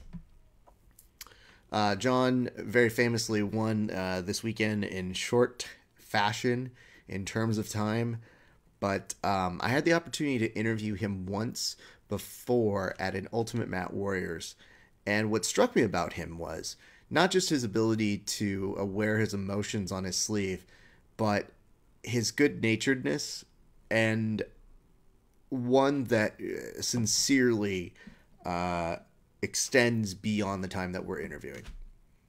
I know he seems like a very good person when you talk to him or when you see him on air, but he's actually even cooler in person. So I hope that you guys enjoy this interview. This was conducted just seconds after he won at EBI 17. So ladies and gentlemen, I give you the world premiere of my interview with John Thor Blank. You know, I should probably put a voiceover here for our sponsor. Nah, you can read. Proven nutrition. Nature-inspired. Science-backed. Is that it? You know, I got a couple taglines that I can go and just toss in here for variety if you guys like to hear them. Proven nutrition. Drink it. Or else. Now, yeah, you know, I heard it was bad when I said it. What's that? I'm fired? Okay, then. It's time. Ladies and gentlemen, I'm here with John Thor Blank, the winner of EBI 17. Sir, how are you feeling today? It hasn't quite sunk in yet. It's still a little surreal, to be honest with you. Well, the reason it might not have sunk in yet is because you did it so fast. I don't know that you spent more than 6 minutes on the mats today. How long do you think you spent? It was something like that. Victor Davila told me I won an EBI quicker than anyone has done it in the past, though. So that's pretty cool. You know what the nice part is? That's one of those ones where you just go, oh, don't fact check that. Yeah, right. Don't. Yet that's 100% accurate. John, here's the thing. Last time I saw you when you were competing, you won the Ultimate Mat Warriors. Right then and there, we always knew that there was something special. But then today you get the opportunity to be on EBI 17 and win it. What did it feel like to get the call that you were on this card? It was a dream come true, in all honesty. I've been wanting to be an EBI since it started, which is right around the time I started Jiu-Jitsu. So when I heard that I was going to be on this, it was a dream come true. I mean, it's what I've always wanted. Did it feel surreal? Because, I mean, here's the nice part. 10th Planet always has warriors ready to go, always has warriors ready to do at any given EBI. But to be selected as somebody to represent the system, how did that feel?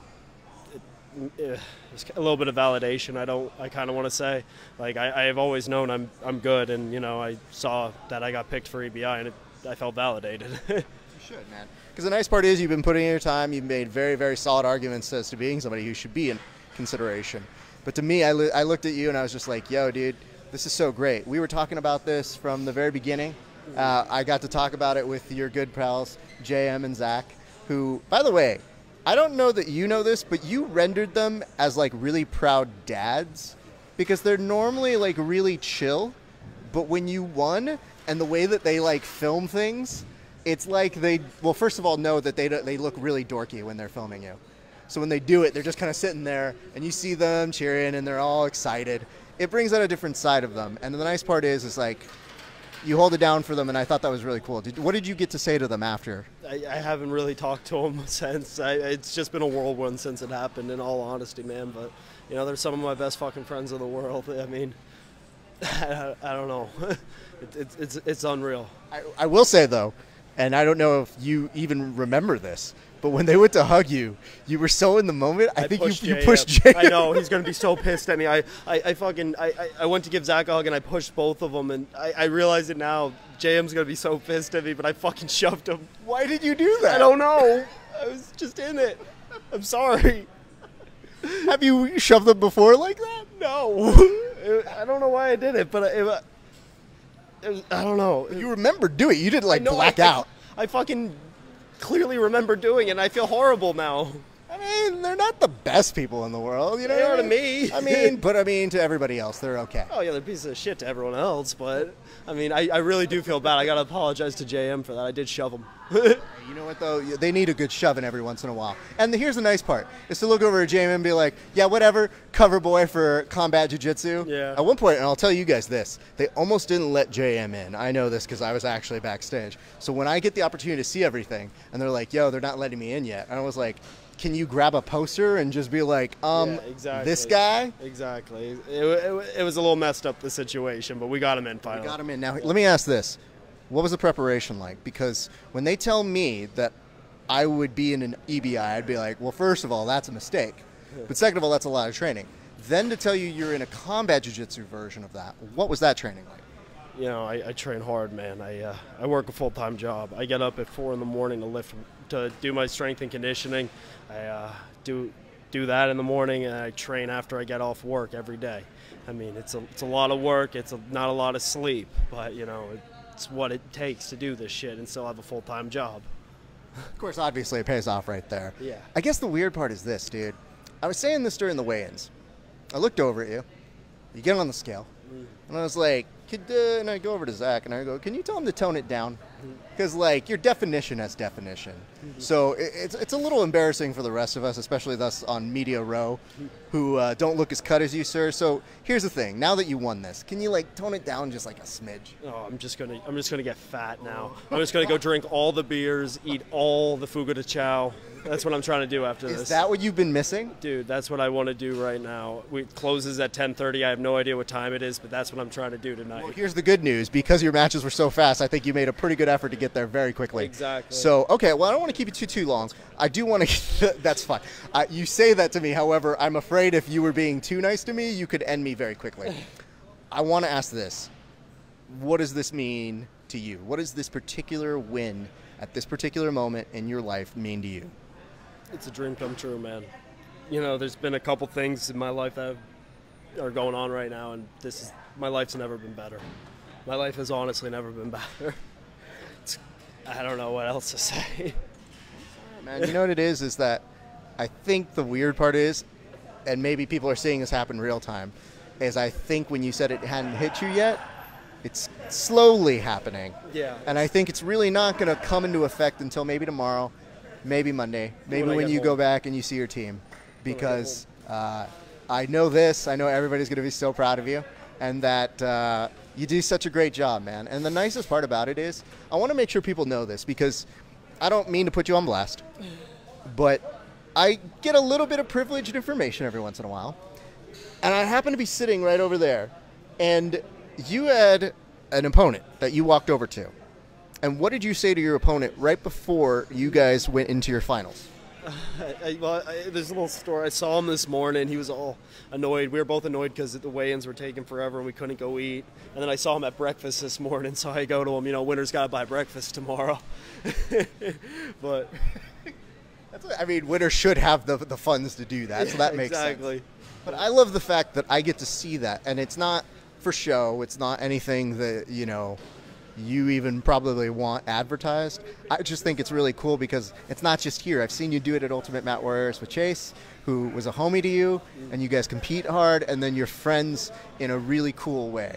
And I think, obviously, your jiu-jitsu is super impressive, but I think that your capacity for being a really good athlete might be even bigger than that. So I hope that you understand that that's a really cool thing to see if you're us or people who watch and maybe don't know those things, but I think it's really rad, dude. Thank you. You're welcome. Oh, man. All right. Here's the thing. Here's the thing. We did this once, and I said you're not going to cry until you win, like, what, an EBI or something? Something like so that. you earned this. You're fine. But, like, what? Okay, you said that you were going to do that, but what's going to happen with that money? Because you won quite a quick amount of change. So where does that money go now? I don't know. I think we're going to start a second finishers. I think we're going to start another school. That's what I want to do with the money. I got to sit down with Zach and JM, and we got to talk business and shit like that. But it's either going to that or it's going on my mortgage. Okay. We're going to have you sit down with a financial planner to just double check. Because you know what? That's really rad. It's funny, dude. Every time we talk, you put something out in the ether, and then the next thing happens for you. Last time when I saw you at Ultimate Mat Warriors, you were like, this is kind of something that you'd like to do.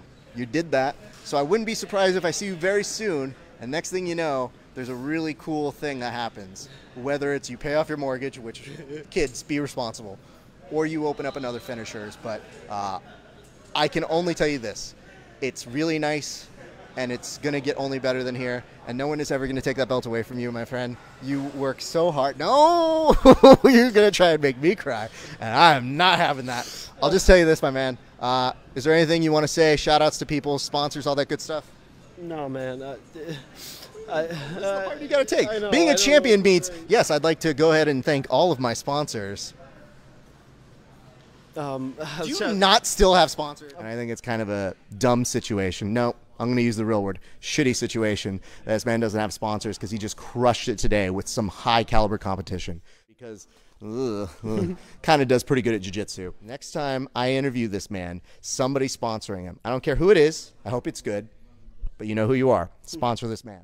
I'm going to be looking. Next time I'm going to look and see on this rash guard and see if he's wearing somebody who's sponsoring him. All right. I'm going to shout out the guys at my school, man. I'm going to shout out the guys at my school. They helped me get ready for this, and I won an EBI before Grace, so I'm pretty happy. That's because she wasn't old enough. That's kind of a technicality. It's not my problem. I won it first. Grace, I look forward to interviewing you about that. Good luck in an interview with Grace. You know what? It's my greatest challenge. And you know what? Would you say no to a final round with anybody? No.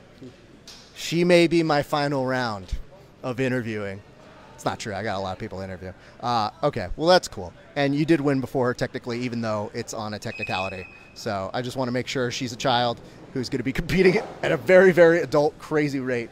And odds look very good for her out in December in Texas. So congratulations there. I'm going to say this right now. This man's not thanking any sponsors. Do you have sponsors? All right. You motherfuckers. I'm tired of this bullshit. Why does this man not have fucking sponsorship? You know why? He won this fucking belt. He's won belts before. So you want to make me happy and not have to do this whole song and dance every single time? Sponsor this man. He has 3 names. John Thor blank. Yeah, the Thor stands. It's become his new middle name. Take that. Did I do that well? Thank you. No problem. All right. I'm sorry. I get passionate sometimes. Thank you. All right. We did the thing. Ladies and gentlemen, please give it up for John Thor blank.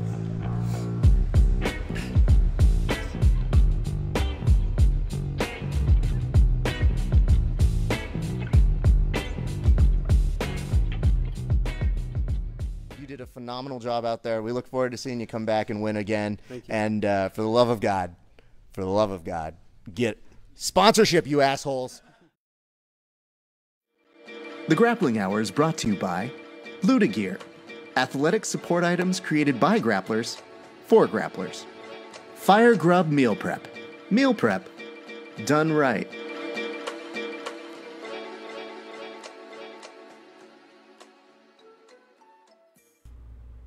That's the show. That's what I got for you guys. I mean, I understand I'm part of that show, so it's hard for me to not really have any kind of bias, but that was a motherfucking show. Vagner Rocha telling us all the story behind why it was he did sign up for a combat jiu-jitsu match, drops out, talks about how he thought Eddie Bravo was Don King, except for the fact that he and him are okay now, sort of, but he would be open to returning to an EBI in the future, despite the fact that he doesn't think anybody is on his combat jiu-jitsu level. Then we went over to PJ Barch, who told us, you know what, Canuto might have scored points on him, but probably, if you're going to give points, be consistent. That kind of honesty you don't get just anywhere. Then we moved on over to Sergio Hernandez, who not only told us about subduing somebody with Sergio guard, a guard named after him because it's so unique, but then telling us that he's getting excited for his own 3x3 team grappling experience, the Cali Kumite over in Marietta at 10th Planet Marietta this Sunday, October 7th.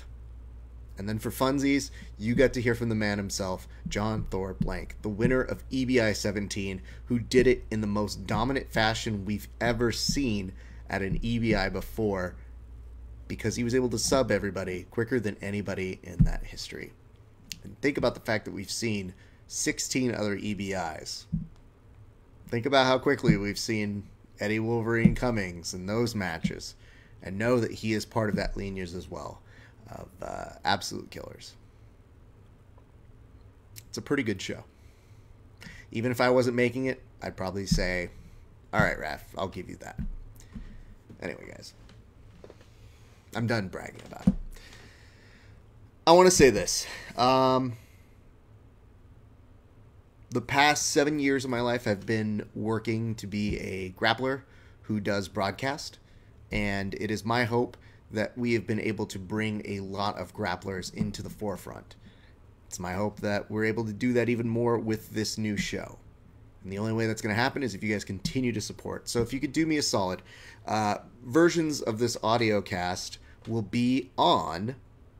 I wouldn't mind supporting us there, becoming a subscription base there. That'd be great. If you wouldn't mind going on YouTube, there will be versions of this where we cut up the interviews a couple days removed from this programming. We will slice up the interviews and put them there a couple days later.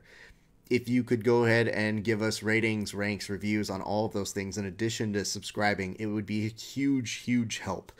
And if you could follow us on Instagram at Grappling Hour and on Facebook at Grappling Hour as well, so that way you guys are the first people to know who is coming up.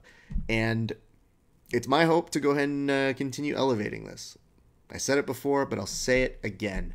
The goal is to get grappling more and more exposure. We want to get grappling on television, and I make you this promise. If it's not me, it still will happen, but I think it'd be better with me. I mean, I'm still biased there. But on a very serious note, it is my goal to get us on a cable sports show. And you don't just start there. You have to have proof of concept. This is my concept. This will be the show. This will be interviews. And next week we'll have even more different segments. We'll talk a little bit more about different events, current events, along with guests. But this week we wanted the primary focus to be on the guests who entertain me and you week in and week out. Over the weekend, I may or may not be at Quintet. We're not sure. I'm waiting for the UFC to get back to me because they're very good at their jobs. But then there's also Conor Khabib. We'll talk about that on Verbal Tap. In addition to that, there will be the results with Tony DeOrfe, who is going to be talking with us on Verbal Tap about the results of Conor versus Khabib, if it happens. There's also a press conference where Kevin and I may talk about it. We'll see on Verbal Tap. And then next week we come back and do the show all over again for your pleasure. So we're going to ask what times you think work best for you on a Tuesday, but I think we want to make it Tuesday so that we can have you guys come on in and out. If there are guests that you would love to see on the show, tag them. Tag them wherever you see the ability to tag them on comments are, or you could even slide into my DMs. I really don't care. And yeah, I think that's the majority of the things I want to say for this first week. My thanks to Vagner, PJ, Sergio, and John for giving me their time, giving me their support. My thanks to all of you for watching. I appreciate the comments. I'm going to try and be as interactive as possible whenever we have guests who come on and ask your questions if you're around. And my biggest thanks to our sponsors. Proven Nutrition has always been great to us for Verbal Tap, and as is North South Jiu-Jitsu, and they take care of us there. And I couldn't be happier to know that for this very new part of our vision, that our good friends at Fire Grub and at Luda Gear believe in our vision, they believe in grapplers, and they want to support both of us. So it makes me feel really good. I hope you guys enjoyed the show. We'll see you back next week. Oh, and before I go, just, I guess, your moment of zen. I know I dropped this in the whole conversation I had with Thor, where I was saying, listen, JM and Zach, which, by the way, congratulations on your black belt. I said that his win kind of rendered them to be like really, really dorky dads. And I don't know that I necessarily think of them as super dorky, but I'll let you look at this photo as your moment of zen before we head on out and tell me if you think I'm telling the truth. Because to me, Zach looks like his son scored the winning touchdown at a Little League game. And JM looks like the mom who says to herself, I gave up a drinking habit to come to this Little League game. I mean, that's just my interpretation. I don't know what you guys think. Thank you so much for tuning in. See you next week.